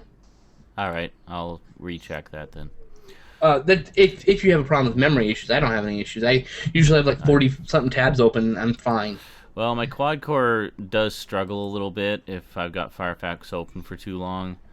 Well, that's going to happen because with any piece of software, technically. Yeah, but no, like I can keep it open the exact same length of time on my other computer and it's fine. Weird. Yeah. They both have Windows 7? Yeah. Then I have no idea why. They both actually have the same Windows 7, same serial key. And you don't get a freaking warning pop-up? Bought mine brand new, warning pop-up. Yours not genuine. Like, screw you, Windows. Never paying for your product again. Yeah. I refuse to call them because I shouldn't have this. I shouldn't have to do that. I don't see any options in here at all. Maybe click that open new window in tab thing. Or click that, uncheck that. Click OK, close it, reopen it, maybe, and then recheck it. Maybe it'll fix it. Or maybe uninstall Firefox and reinstall it. I bet that would do it. Make sure you back up your bookmarks. Seriously? Oh yeah. No, I know how to do that. Just do, because sometimes when you install it, it takes your bookmarks on accident. Yeah. It just happens. Yeah. No, I always do that. I grab. There's actually the profile. You can grab that and copy it over. Yeah. And let's see how far close I was to the, because I just got game over right at the fucking end of the damn game. Yeah, like Vermin said, you can just switch that one thing, that one tabs open thing. Hey, Vermin, on and off. didn't see you come in. Should be fine. Because I've had that problem too, but uninstalling it will do it also. All right, I'll probably just do a clean install. It's time. Oh, see, now I clicked on that and I don't know what's going on. Maybe unchecking it and rechecking it fixed it. I'm so confused. Well, it was in Facebook. I was having issues, and I was having issues browsing like a message board earlier. So when you open a link in Facebook, it opens up in a new window? Okay, what the fuck? Now I go to click the link, doing the exact same thing that was opening new tabs before, and it didn't do it this time. So exactly what we said. You unchecked it, you rechecked it, and it fixed it. Wow. Welcome to Windows. Yeah. Well, I'm sure it also doesn't hurt that I finally got my updates working on this computer again. Probably didn't hurt. I honestly thought I was going to have to do a nuke and pave, and I was like, fuck! Right when my external crapped out because Rosie knocked it on the floor. I have no means of backing up my stuff. What was on that external?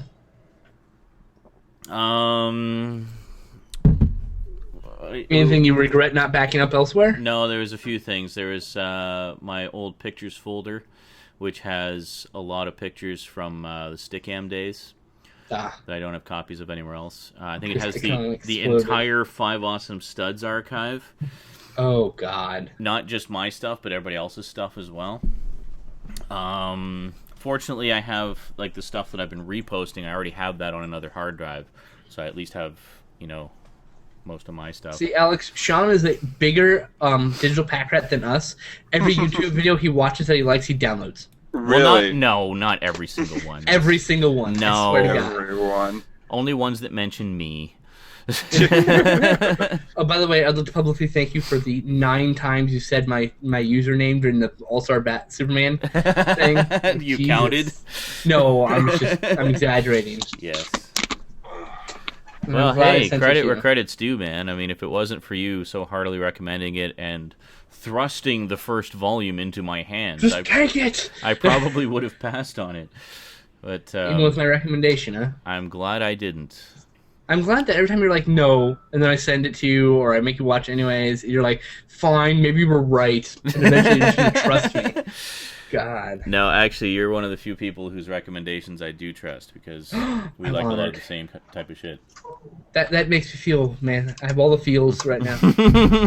All the feels. You're on my Yep. trusted recommendations list. Yay! Don't abuse that power. I can't make any promises. You totally got to check out Showgirls 2, man. It's like I'm- it's everything that the first one tried to be, I watched it. but it works. I watched it. Did you? It's nothing to do with Showgirls 1, and it's terrible. Awesome. It was so bad, I actually almost stopped watching it halfway through. Wow. I was like, I'm halfway through it. I might as well finish it. I was literally just trying to find something else to do while it was going. Like, I swear to God, it was so bad. I couldn't tell you what it was about because I've scrubbed it from my brain on purpose. I'm a little drunk right now. I'm sorry. There you go. Starting to get a little loopy. Little loopy. Yeah. Well, to be honest, I don't think The Rock should 90 get a role in the post-service new pack, trilogy. 1 updates in 1 patch. Ooh, nice. So apparently, The Rock Dwayne Johnson wants to get in on the new Star Wars movie. And I'm like, No. no. No. I Sound love the you. same. I love him to You're death. But no. But he does not belong in the Star Wars universe. And, as a really badass like clone trooper, that'd be kind of cool, or a bounty hunter. But Yeah, like, okay, maybe that. if he's not in a big part, I'll just be like, oh, there's The Rock, and it'll take me out of the movie. Patrick, no, I cannot use that external hard drive anymore. Rosie basically tripped over the cable and yanked it off of my VHS tower where it was sitting, and it crashed into the floor, and now it won't power up. So, That's What brand is it? it's a Seagate.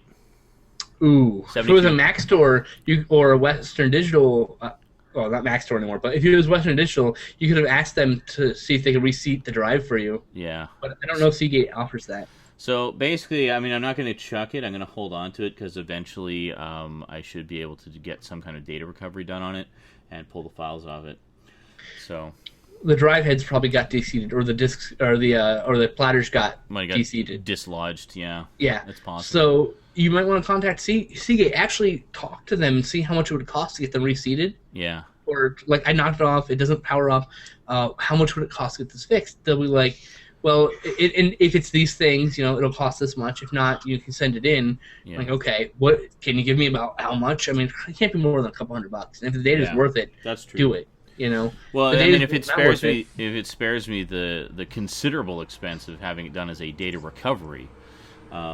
But yeah, Patrick, I'm sure that the files are fine on there. It's just a matter of getting the mechanism working again, so I can actually pull Yeah, the it's a files off it. mechanical thing that broke, obviously. Yeah, it's definitely. Does it doesn't recognize in Windows at all? It won't power up at all, right?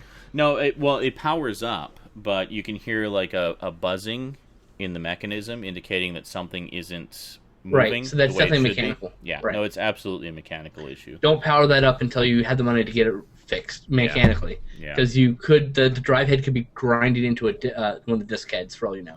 that's true. Yeah. It didn't sound like anything was moving.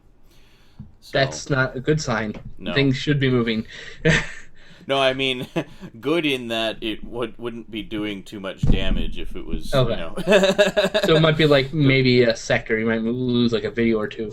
yeah, I most. might lose something, but Yeah. for the most part, like I think, as far as I recall, other than the pictures, there isn't anything really super critical on there. I was kind of in the process of moving files off of it anyway, but I'm glad you got most of it off, then. Because I knew. Well, I honestly don't remember how much is on there. Like, there's at least a few hundred gigs.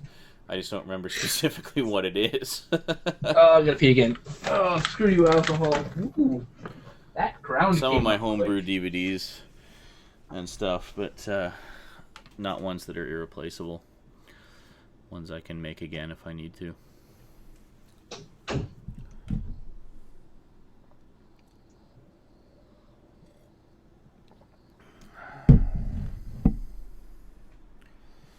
Anyway, Sean, that hotfix is probably the closest thing to Service Pack 2 Windows 7 will get. Well, yeah, I don't expect there's going to be... Well, I can't see them dropping support for Windows 7 anytime super soon, because the world has not latched on to Windows 8 yet. There's still a lot of resistance to Windows 8, so until it kind of settles in as the new standard, I think, I mean, it took them a long time before they stopped supporting XP. I mean, we were already well into 7 and past Vista by the time they stopped supporting XP. So, given how well entrenched 7 is, I don't think they're going to stop supporting it anytime soon. Mario Fanboy asks, hey Sean, have you heard of Injustice Gods Among Us? It's a DC fighting game with a story mode. No, I'm not actually big on fighting games, so I tend not to pay attention to stuff like that. Yeah. Story mode or not, I'm still just not really big on fighting games.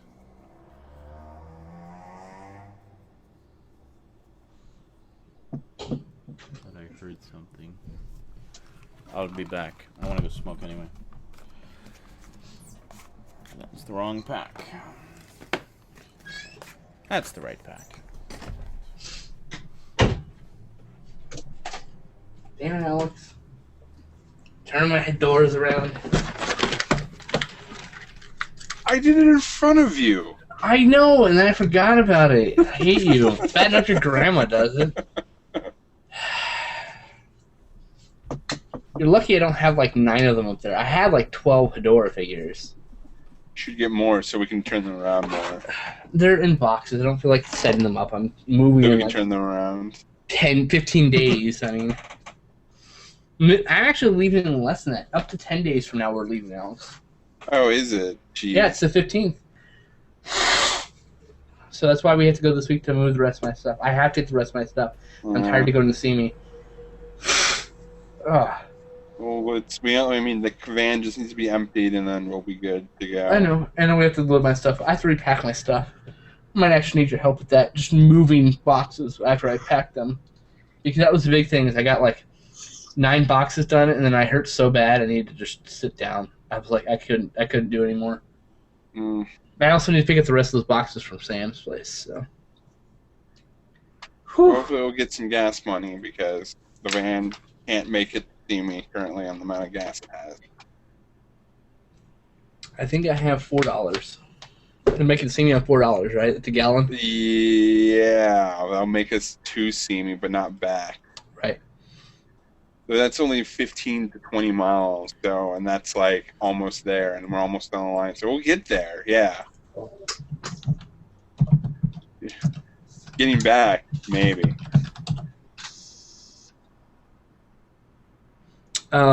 So Giant Guy asked what figures we collect. I collect G.I. Joes, 3.34 inches ones, and Marvel Universe figures because they're the same scale.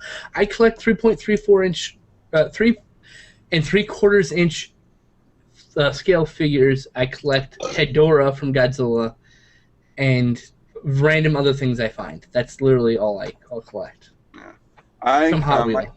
My current collection thing is third-party Transformers. Oh, I have some From third-party third- Transformers, yes, because they're nice. Yeah. I But unfortunately, collect- when... Go on, Eric. No, go ahead. Well, unfortunately, because third-party Transformers range anywhere from $50 to $100 a pop. 200 for some. Literally, yeah. Well, yeah, the 200 for the Ow. giant things of doom. Yeah, but yeah. You might have seen my. I had him when I left the thing as my Devastator third party. Nice. Yeah, that's a $600 worth of figures right there.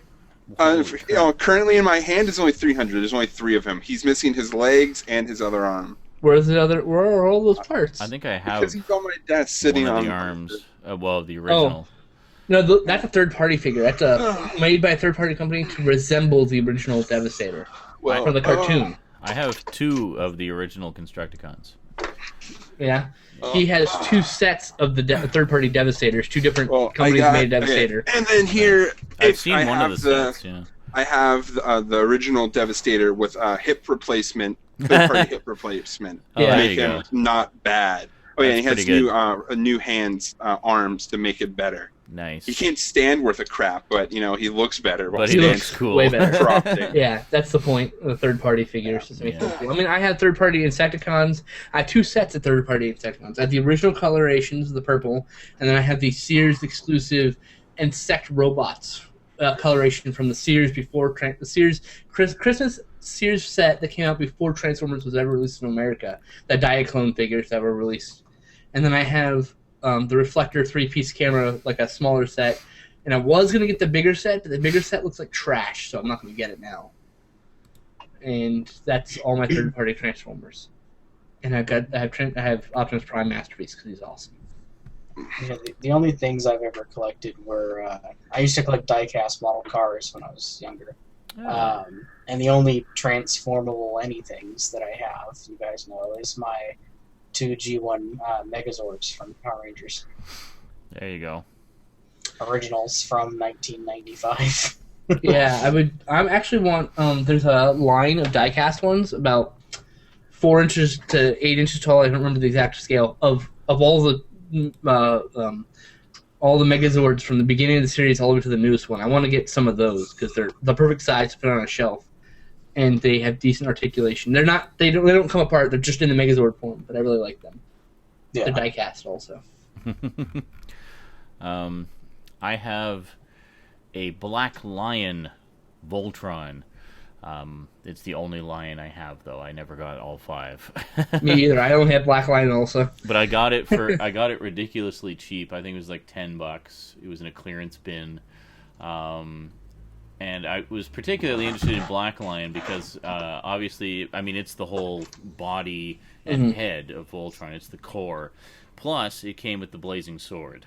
So, I was my pretty blazing happy sword about that. snapped because I decided to try to open a door with it. That's Like, horrible. you crack. I'm a retard. I don't know how well you can see, but he's up on the shelf there. Up on the top. I don't know. I'm waiting for it to Here, update. Maybe, hold on a second. I'll You're using the wrong camera for me, so I don't have to wait. I also switch it up collect there. Transformers Generation figures. You can that see are up at the top there, right in the middle. homages. There's Oh, yeah, Black there he is. Lion, and he's got the blazing sword in his mouth. I also collect Transformers Generation figures that resemble characters I used to have as a kid. So. No, I see it. Nice, finally. You have a Cyclops from Toy Biz, it looks like, and the smaller scale Thing figure. Yeah, I got a bunch of them. I got like an Iron Man Pez dispenser, a couple of the original 3 1/4 inch or 3 3/4 inch Shogun Warriors die-cast and plastic, or die-cast metal and plastic parts. I thought those were 6-inch figures. There was a couple of different ones. There's ones that are about 3, I'd say about 3.5 inches tall, which were just a small line of die-cast metal and plastic ones. Then they had the big ones, which are like 2 feet tall, with like moving parts and launchable missiles and stuff. I have Great Mazinga from that line, which is awesome. I'm joking enough that I want to go grab my toys. But somewhere in a box down in the basement, I have what I like to call. I have an X-Men 3.5 inch die-cast figure of Cable. Oh, okay. But I call him Oxymoron Cable because his body is metal and his metallic arm is plastic. Nice. And it's like, huh? That's funny. You think it would be the other way around? I have a retractable claws Wolverine that's in a scuba suit. Of course. I love because that totally makes sense. I love Scuba Wolverine. Scuba Wolverine. Reef Explorer Wolverine. Sadly, it's over the years, just me being a kid and moving and stuff. I've sadly lost the scuba helmet, but the suit is permanently attached to it, so I couldn't lose that. I do have quite a large, going all the way back to 1987, a large collection of original run McDonald's toys Nice. in a big ass box, like one of those huge plastic, silver or clear cartons. Yeah. Yeah, it's just full to the top. I've got a few. I have everything. I've got a set of actual McDonald's dolls, like a Ronald McDonald one, a Mayor McCheese, Hamburglar, Grimace. I can't remember. Oh, the Professor, which is a character that hasn't appeared in McDonald's commercials for decades. And I used to have, I don't have it anymore, it long since broke and was chucked, but I used to actually have a McDonald's playset that was a train set. And it was an actual motorized train set, and it had like an engine and I think 2 cars, and then like an oval track, and then all these little, like a mat that it would lay down on. And, it was pretty cool. Pretty elaborate. I think the oldest toys that I have, like I said, they're from 1987. They were I'm guessing they were obviously a promo for Transformers, but they were just menu items like French fries, drinks, milk. Okay. There's French fries, a drink, a milkshake, and McNuggets, and they transformed into animals. Like the McNuggets turned into an alligator. Yeah, I have a couple of those somewhere in my collection. I have the somewhere. entire set in That's duplicate. Nice. That's awesome. Yeah. And I think because they were 1987, and I believe they were a promo, something having to do because apparently they couldn't get the license to Transformers or something at the time, but they had transformable menu items. Yeah. Manic says, about 10 years ago, I found a complete devastator in a hobby shop, which I managed to get $5 shaved off the asking price for the most ludicrous reason ever. So what's the ludicrous reason? You haven't told us. Yeah, what's the ludicrous reason? We need to know now. While we're waiting for that, Vermin Art says, I used to have Ultra Magnus until he broke and my mother trashed it. My Shockwave is missing an arm, unfortunately, because of a friend that didn't know how to play with toys properly. I still have it, though. Same thing happened with my Star Wars AT-AT. I wish I could go back and stop her throwing away things that broke. I actually still have my original Star Wars AT-AT. So, very proud of that. I sadly never collected much of Star Wars toys. And then a bit of mystery here. Vermin continues, says, I still puzzle over what happened to my Darth Vader.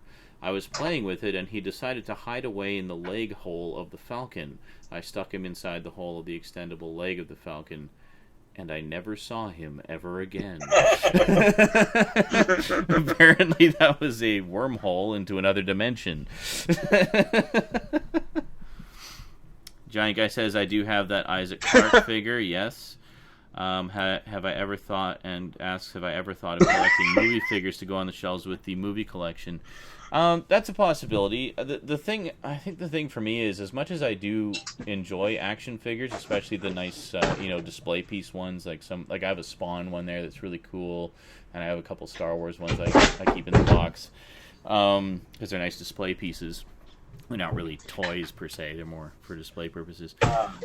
As much as I like those and I think they're cool and I certainly enjoy having some, they're just so damn expensive a lot of the time. I just can't justify. I mean, I already spend money on so many other things like DVDs, Blu-rays, comic books, and video games, that something's got to give somewhere, and as much as I would love to have some action figures to sort of decorate the shelves a bit and such, I'm not saying I'll never do that. I might do that at some point, but it's just not in the budget. I mean, all of the above is rarely in the budget these days, so I have to be selective. Certainly, Manic got his reason on the ludicrous $5 off. He goes, the ludicrous reason I was asked if I could get $5 off because it was raining outside. The guy thought for a moment and agreed. What? How does that even make sense? It's raining outside. Can I get $5 off? Okay. Sure. The only toy other than third-party Transformers that I still have in box is its Aliens Power Roller. Oh, nice. I don't keep toys in boxes because toys are meant to be played with. I remember when they put out. Sorry, I was going to say, I remember when they put out all those Aliens action figures and toys and stuff. There was like a whole line of them. I really wanted to get some of those because I thought they looked really cool. And this was before whole Todd McFarlane thing of super detailed action figures came out. So it was the first time I'd really seen super detailed action figures like that, based on a movie franchise that I liked. But I just never got around to getting any of them, unfortunately. Well, yeah. You were going to say something about GoBots there, Alex? Yeah, don't you still have the GoBot in box? I have Future Machine, which is a super GoBot. I have him in package, but I've taken him out of package. I just have transformed him so many times that I just left him in box because he's complete in box. So. Well, plus we talked about how you and me both had the same dude as children. Yeah, I ended up giving the open one to Action Figure Therapy, so they were gonna do. Oh, really? Some sort of thing. Yeah, because they wanted to do some expanded out of GI Joes, and I was like, well, this guy's awesome because he's not a Transformer, and I'm sure he's bitter about it. Perfect. This bin right here is just GI Joe accessories. I didn't realize that when I grabbed it. I've got some bins like that for Star Wars accessories and Transformers accessories. Yeah. I think I matched up most of the Transformers ones with their respective action figures when I did the video about them. But file cards. Giant Guy says he has the same loader that you've got. In the box. And it's actually pretty hard to find in box. And it's not rare, it's just hard. Apparently going to send me some aliens action figures. Is that what you were talking about? Oh, they'll send them to me. I'll appreciate them more than who will. I'll actually put them on display. I will absolutely have them on display. I'll put them next to my Aliens Blu-rays. Why are there Transformers and G.I. Joe in this bin? I'll have them displayed chewing on Alien vs. Predator. I had almost all the Aliens vs. Predator toys. Aliens and Predator toys, I should say. Including the stupid ones, which I wish I didn't. Stupid toys. There were some dumb ones. God. Yeah, by all means, send me your doubles. I would love that.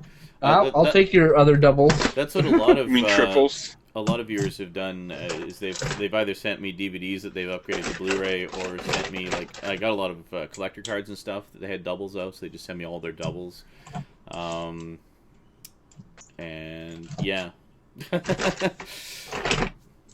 I apparently mixed my G.I. Joes and Transformers. I'm very sad now. Oh no. Dig through this box and be like, that's a Transformer. Because I have a bunch of these smaller Transformers because I really these are specifically from the Robots in Disguise era because I really like them. Oh wow, so, that's the newer stuff, the 90s. The latest ones that I have are probably around 87, 88. I mainly collected the original Bumblebee right there. Yeah, I got that one. That's great. Yeah. Bumblebee. I don't think I got Cliff Jumper though. I wish I had Cliff Jumper. Cliff Jumper's my favorite. I have most of the original mini bots like that. I've got Bumblebee, I've got Gears, Huffer, Huffer. Brawn. I think I have Brawn. Brawn. Oh, I love Brawn too. Brawn was one of my favorite characters. He was just so tough. What else have I got? Not Wheeljack. Wind Charger. That's what it was. Wind Charger. Yeah. I only have 2 movie figures. I have this, which is Laserbeak in like some sort of VTOL mode. I just really like the way it looked. And then I have the transforming toaster. It's a toaster. It transforms. And the only reason I got this is because it's a toaster. It even has a plug. It's got a fucking plug. It's like the coolest thing ever. I'm so drunk. Verminart says, this might have been a dream. I have vivid dreams. But wasn't there a John Hurt toy with a chest burster button that you pressed and it exploded out? There was not a John Hurt figure, I don't think so. I think that was just a very vivid dream.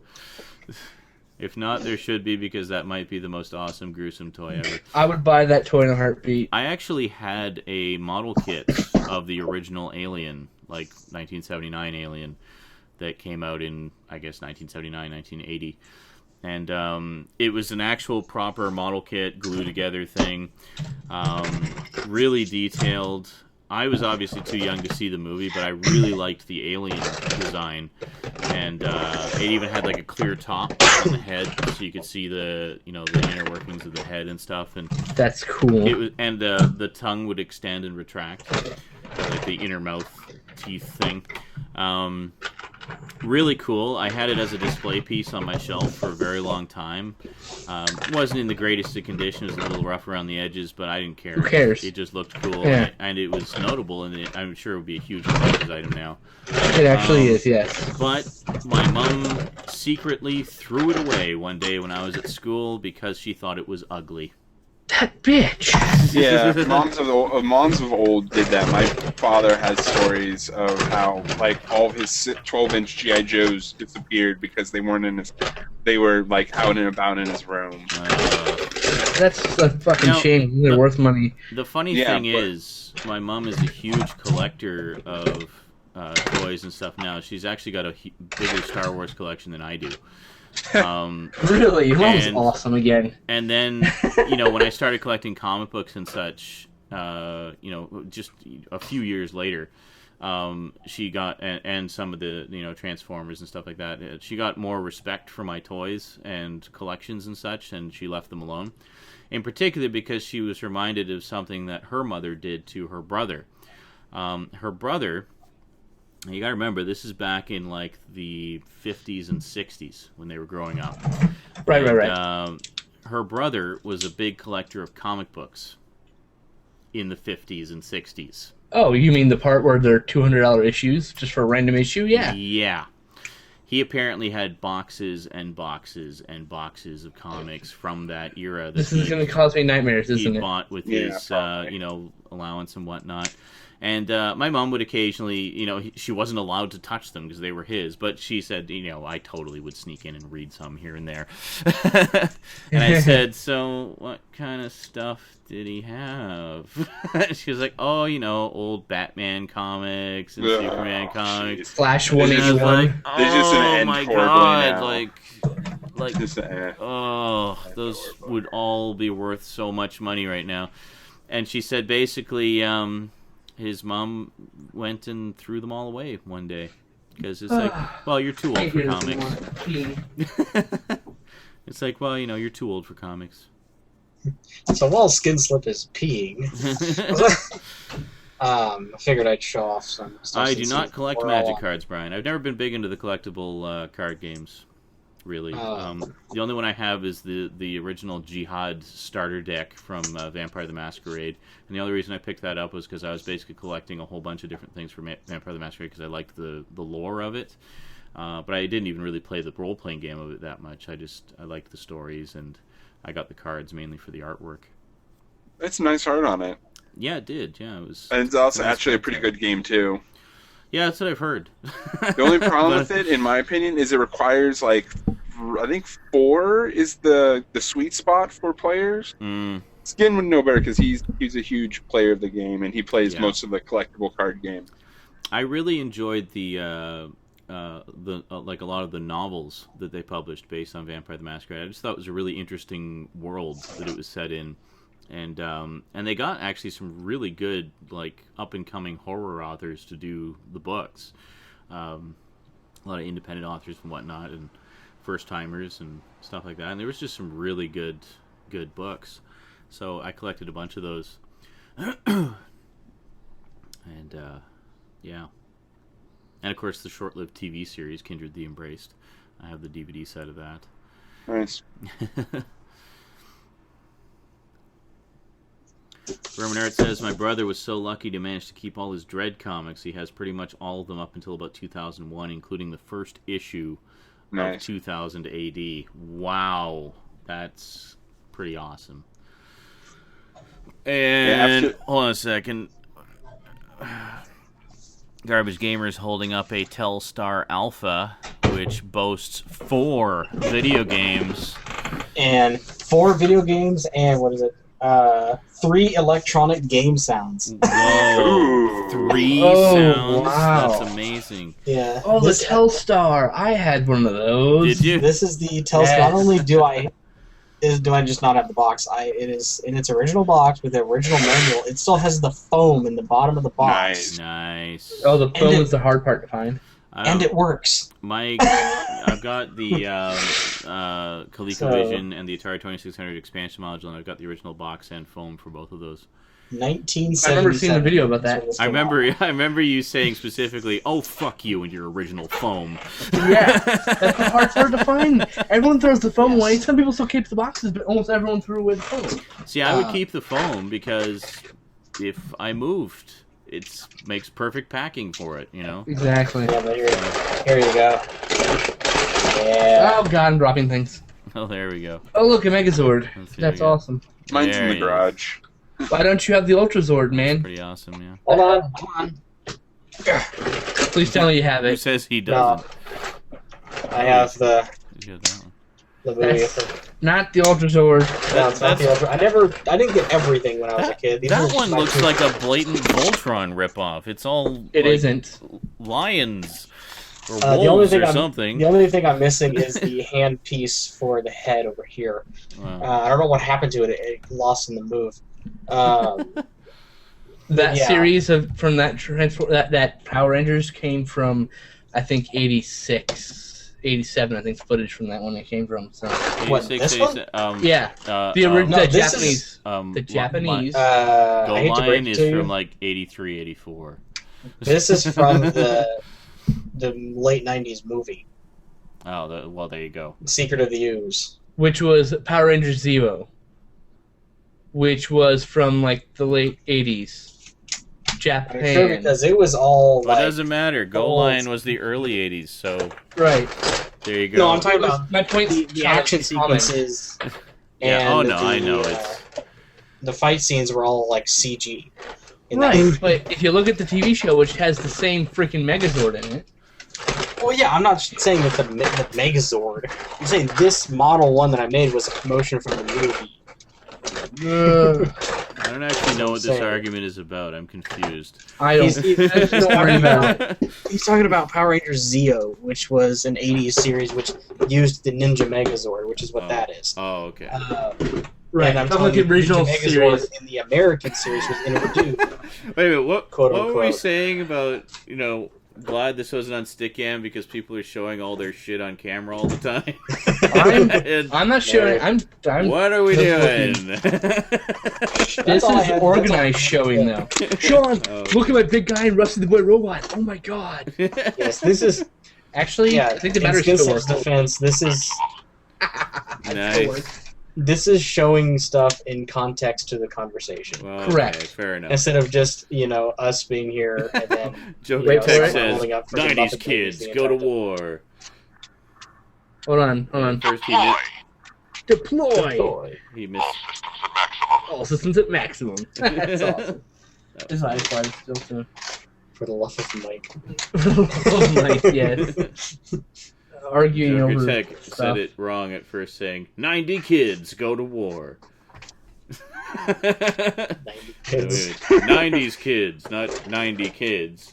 This isn't Battle Royale here. Just kind of need to, I feel like This is the one of my- extended version of Battle Royale. 90 90 kids. kids all at once. God, this movie's 6.5 hours long.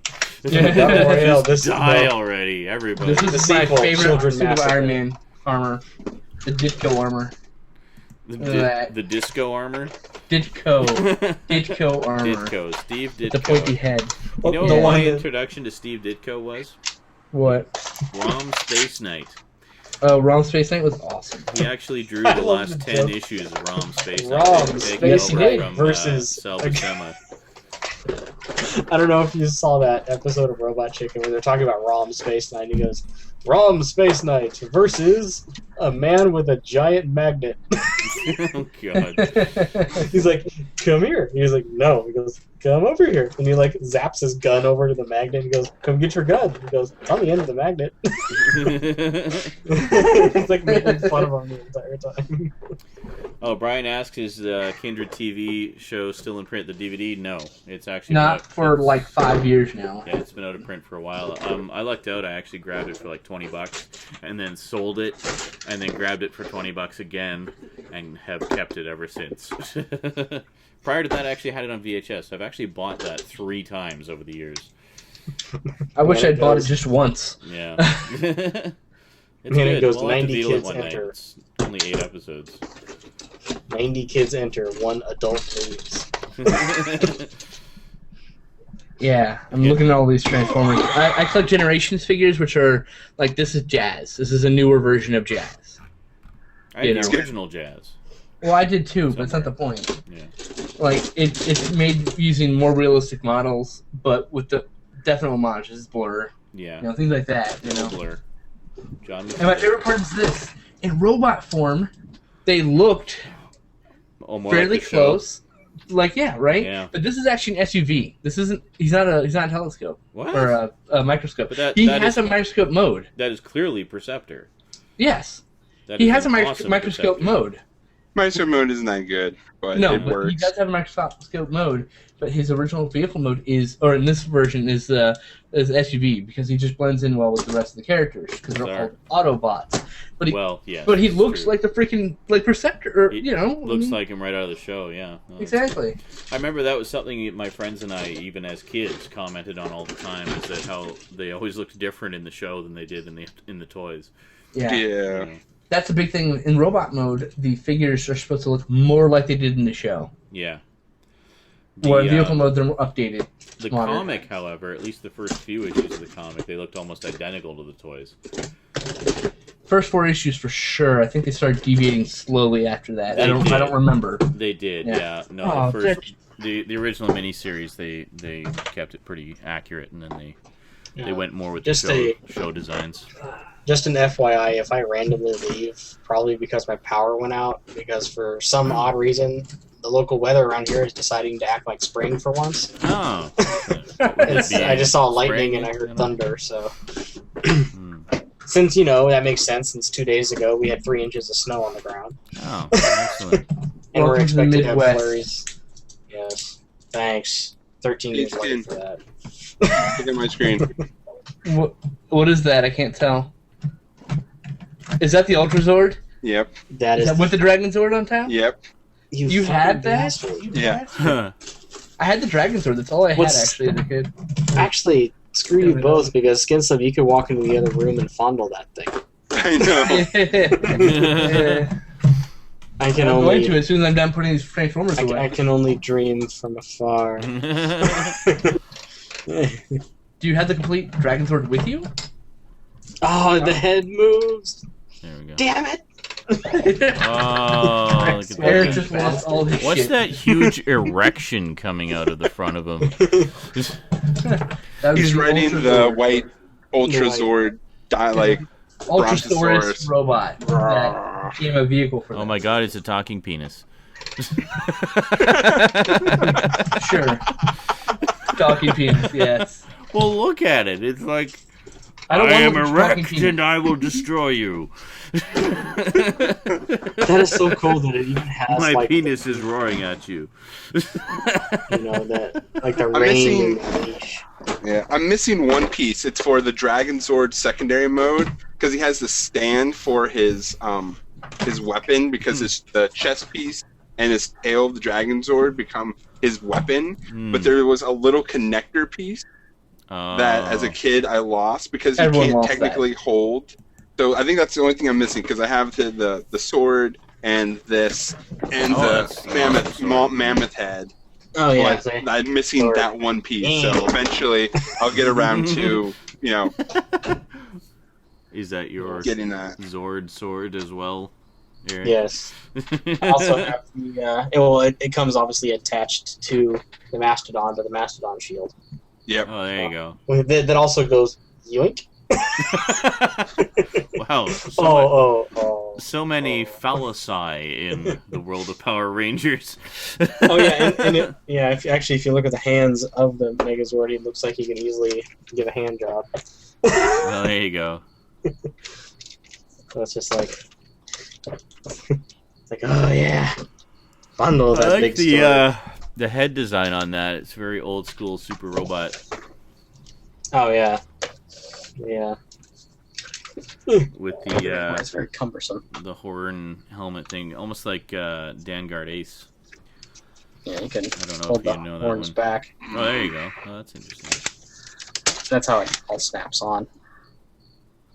But yeah, Sweet. it's even got a tail if you want. Flip the If you tail want up. some tail, he's got you covered. You've got Got a big giant red poop coming out the back. Why is my poop red? Why is it curly and then pointy? But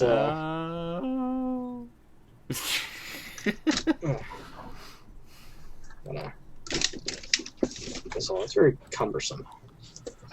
This was not even as a kid. It's I my knew that this Megazord. was You not- can't have him. No, he's stealing my Megazord. Sean, help me. The only thing, He's stealing it. the only thing that I didn't much care for That is freaking about at least this version Yeah. of the G1 Megazord is it does not transform into its vehicle mode. It only goes from its separate animals to the full Megazord.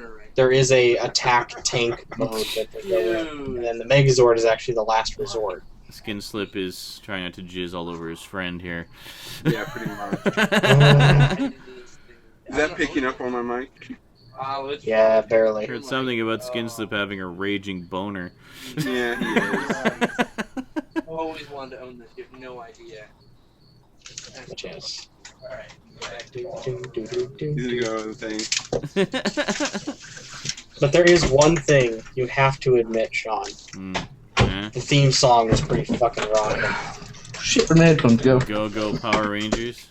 Yeah. Go Speed Racer. Alright. Go Gadget Copter. Go Go Gadget Copter. Go, Copter. go, middle finger. Go Speed Racer. Go extendable boner. Go Roaring Penis. I think they could have done a little bit of better job with the pterodactyl from the Ninja Zord. Yes, The absolutely. toy. I mean, it's just like this is about as complex as it gets. Done. Whoa. That's so It's literally just the complex. head. I know. It's the stupidest part of the Ninja Sword. And I'll form the... Done. It literally follows the trend in the 90s where women's Megazords were just completely freaking useless. Yeah, Really see, upsetting. now, that's something you didn't have in Voltron. In Voltron, Yeah. Oh, jeez. the princess had the fucking blue lion, and she kicked ass. How She the was pretty fuck do you hot. transform? I don't Probably the remember. first Oh, yeah, anime that's right. chick I had the hots for. I mean, it wasn't what, Princess from the Gatchaman or whatever? Princess Allure. I was too young then. Oh, you're never too young for Princess. I'm sorry. Oh, I'm sure I'm not. I honestly don't remember because I was so young when I saw it. Go gadget penis. Yeah. Dude, you're totally trumping my Power Rangers-ness. I wish I still had my like 1 foot tall Black Ranger that I had fully God. articulated. That's what she said. Oh yeah. So this is I'm what now. the toaster looks like, fully transformed. It's pretty hideous. Bayformers, but he's a fucking toaster, dude. Show it again. What is that? Show it again. Wait, was that like an Insecticon or Oh, there we something? go. No, Whoa. it's the toaster. From It's the got second 4 movie, arms. It's it the was most New terrifying toaster Oh, ever. good Lord. It's horrifying, but I Dude. respect your toast! I really, it's a transforming toaster. I mean, I really do not like the head designs in the Bayformers at all, me either. or the But faces. See, which is why I like it's the a transforming storyline toaster. and the characters in Transformers Prime, but I hate the fucking designs. that they're they're. like- Prime's okay. They're like an They're- amorphous baby of well, the they're original mixed. and the new ones. I was gonna say, yeah, they're mix and match. Like some of them are more like the original, some of them are more like. I'm telling you, man, War for Cybertron. That's the one that gets them right. That's Yeah, and the I way to have- update them. And I have some of those figures. Dave made those figures. really. Yeah, Oh, in the Generations awesome. line. Fuck yeah, that would be. I really want the new Soundwave, which is like jizztastic. It The has new like Soundwave was awesome in that. he has tapes and everything. It's perfect. When Or I I guess did, it. when I did the Decepticon campaign in that, I played almost exclusively as Soundwave. Man, I- it goes. It burns your toast every time. I really liked the airplane sections where I get to play like Thundercracker or whatever. Like a Starscream.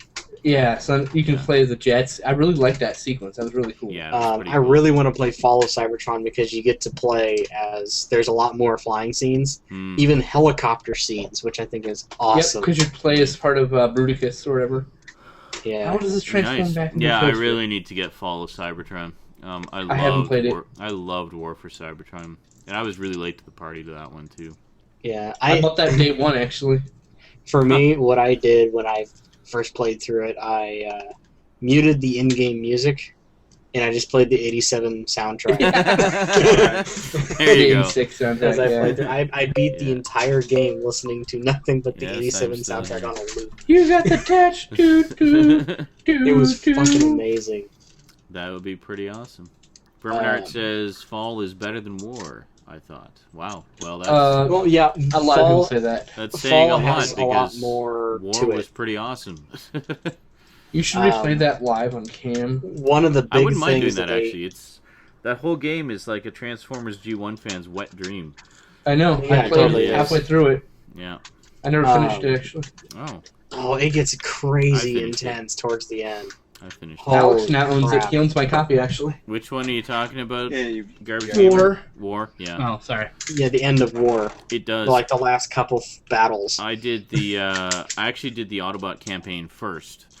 You're supposed to, aren't you? No, actually, you do the Decepticon campaign because it You do actually it leads into the Autobot. It does Okay. lead in.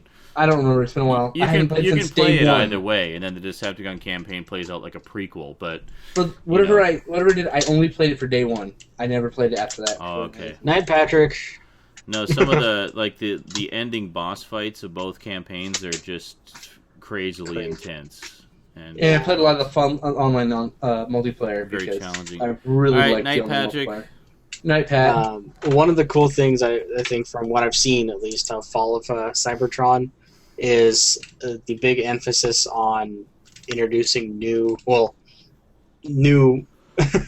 Autobots, but not new Autobots in the term of But one of them is the new old Autobots. new old Autobots. One of them is the Dinobots, and getting to play as Grimlock and actually being able to transform into the giant T-Rex and just wreak havoc. Oh, that would be so much fun. The only Everybody sad loves thing is Grimlock. it's like a power up move where you can only do it for a limited period of time. Oh, really? It's like Yeah, but still, they say it lasts for like over a minute. like Dante's Devil Trigger. Yeah, think of it like Dante's Devil Trigger. Yeah. Sean, I trump your 90s Cyclops with a giant size X-Men Cyclops. That's pretty awesome.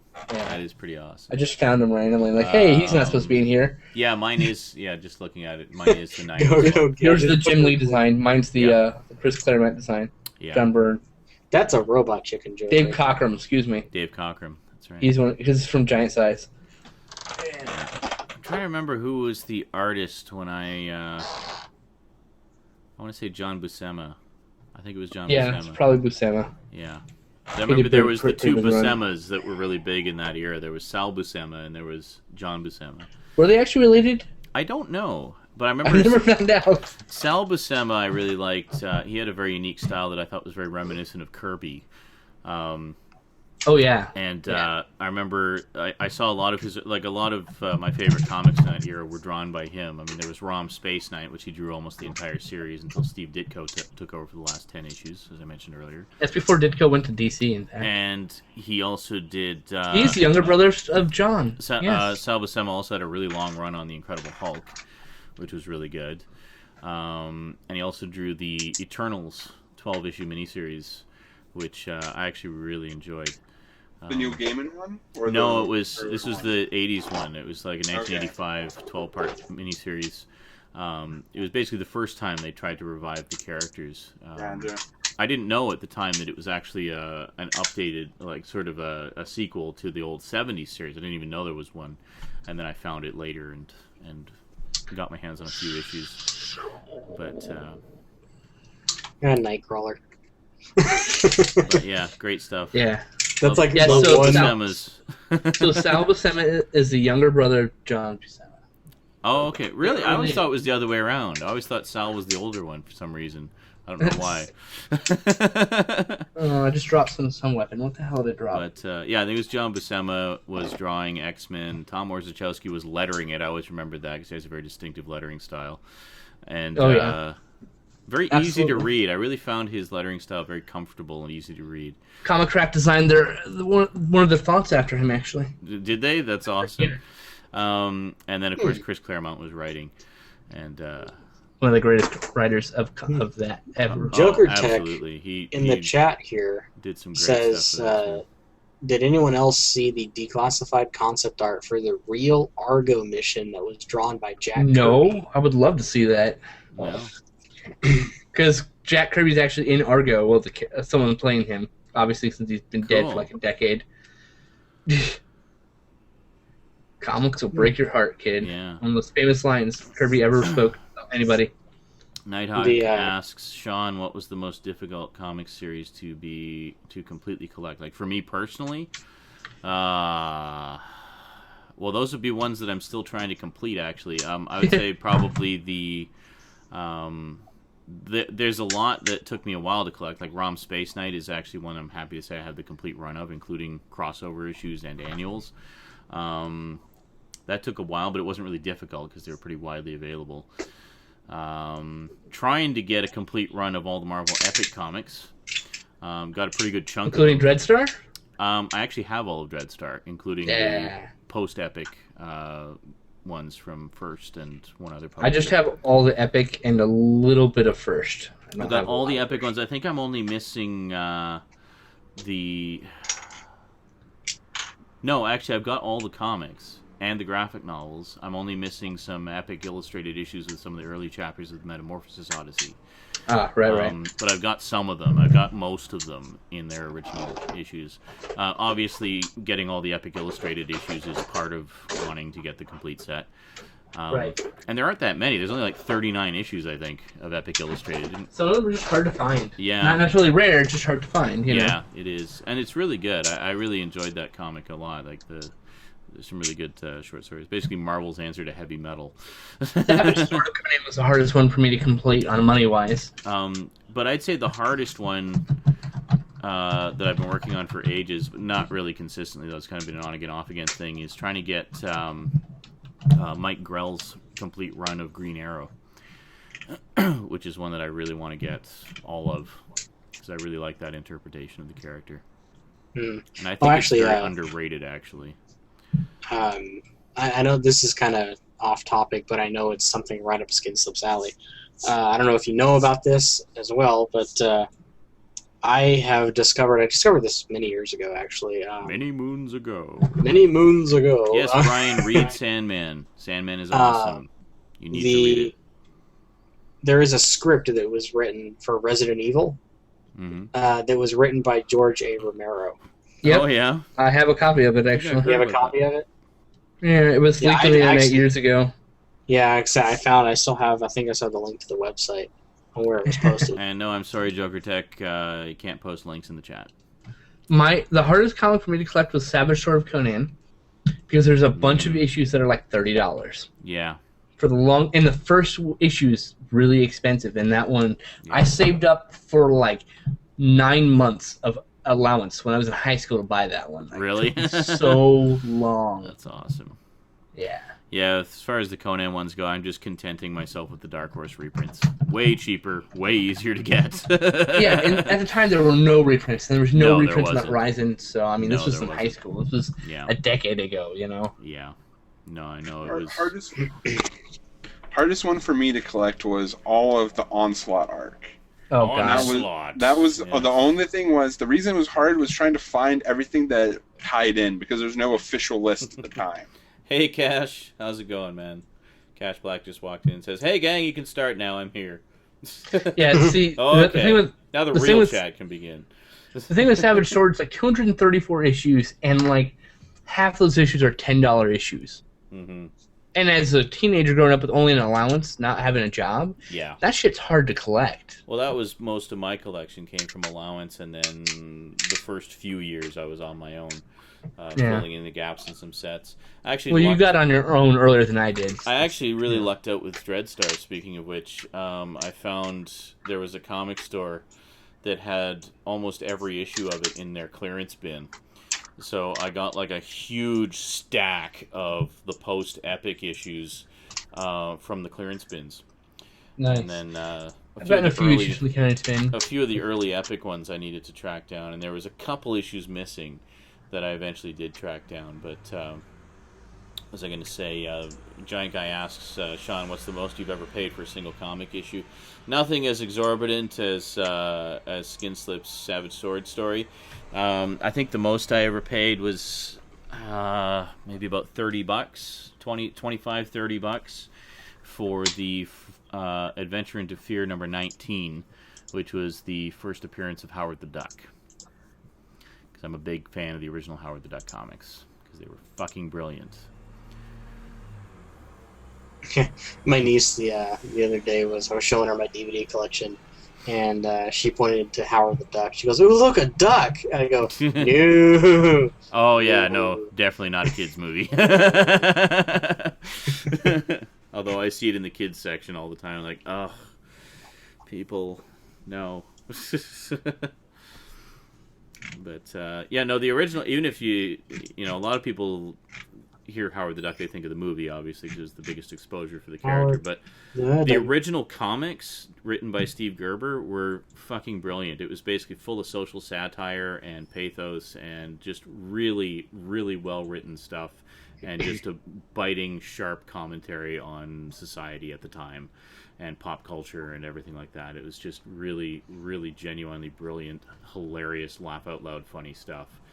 And quite deep and thought-provoking sometimes, too. Very well done comic. Yeah. Most expensive thing I ever bought was for $50. I bought a copy of Flash 181, which is the first appearance of the crossover between Flash Golden Age and Flash Silver Age. Oh, is that the one where we were talking about that Comic Book Man issue? I have the statue for it, yeah. With the statue, and so that's the comic that statue was based on? It's one of the most important one of the most important comics in all the history of comics, because it's the first time the multiverse was introduced. Oh, really? That was the first time a character crossed over from the Golden Age to Silver Age. Interesting. So, in the DC universe, let me specify. That is the beginning of when comics got really fucking confusing. Actually, no, they weren't confusing till the 80s. 80s when it got really bad. Really bad. By the 80s, you were confused by as hell. It was ridiculous. Oh, I know what you're talking about, Rob. Rob Jensen asks, wasn't there an eBay seller that scammed you on several Transformers comics by having crazy shipping? Thought that was more expensive. Well, no, it was basically an eBay seller that had all their items buy it now price of a penny, and then they charged like $6 shipping per item. I didn't realize, by not reading the pages and pages of fine print so that he was legally isolated from any complaints, that they charged individual shipping. I thought they combined shipping, because they had some other thing where they combined shipping, but not for international orders, apparently. So it wasn't just Transformers comics, it was a whole variety of things. I ordered, I don't know, about 20 comics from him, maybe more. But yeah, he basically scammed me on shipping. I talked him down. He cut the shipping in half, I think, for me, and then that was that. So I got some pretty good comics out of the deal. I still have some of them. The only Transformers one in there was actually issue number 1 of Generation 2. In really nice condition, too, but I ended up selling it. I actually sold most of my original Transformers comics a while back.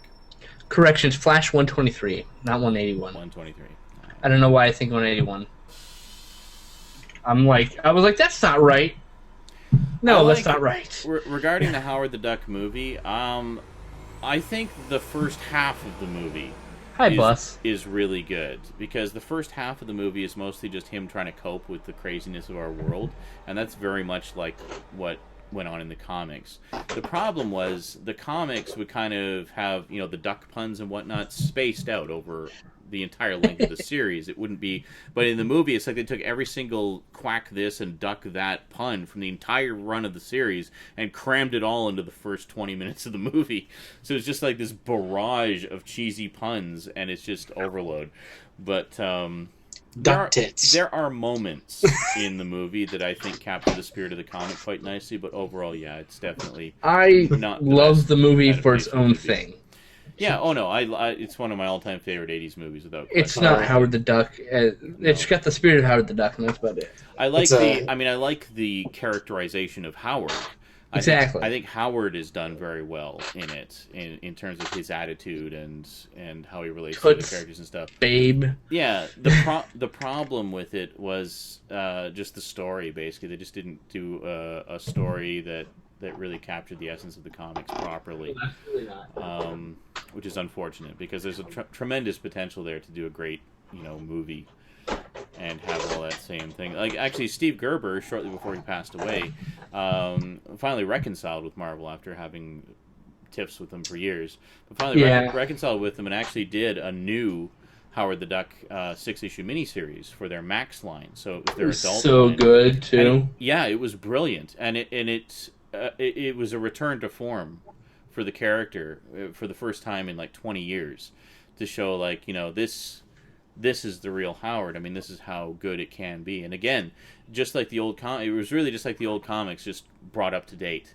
So it was like modern pop culture references and social satire and stuff. And Steve Gerber had not lost his edge at all. It was just Not as at brilliant all. as the old ones, if not Yeah. more so. I think because being part of their adult line, he wasn't he wasn't as restricted as he was back in the 70s when he did the original series. So he could just kind of cut loose.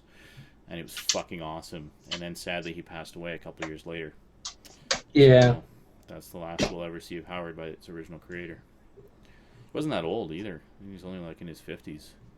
Yeah. Maybe his 60s, but still not that old. No, It's a shame. We lose a lot of guys too young, sadly. we really do, Don't die, Sean. yeah. Thank you. I'll try not to.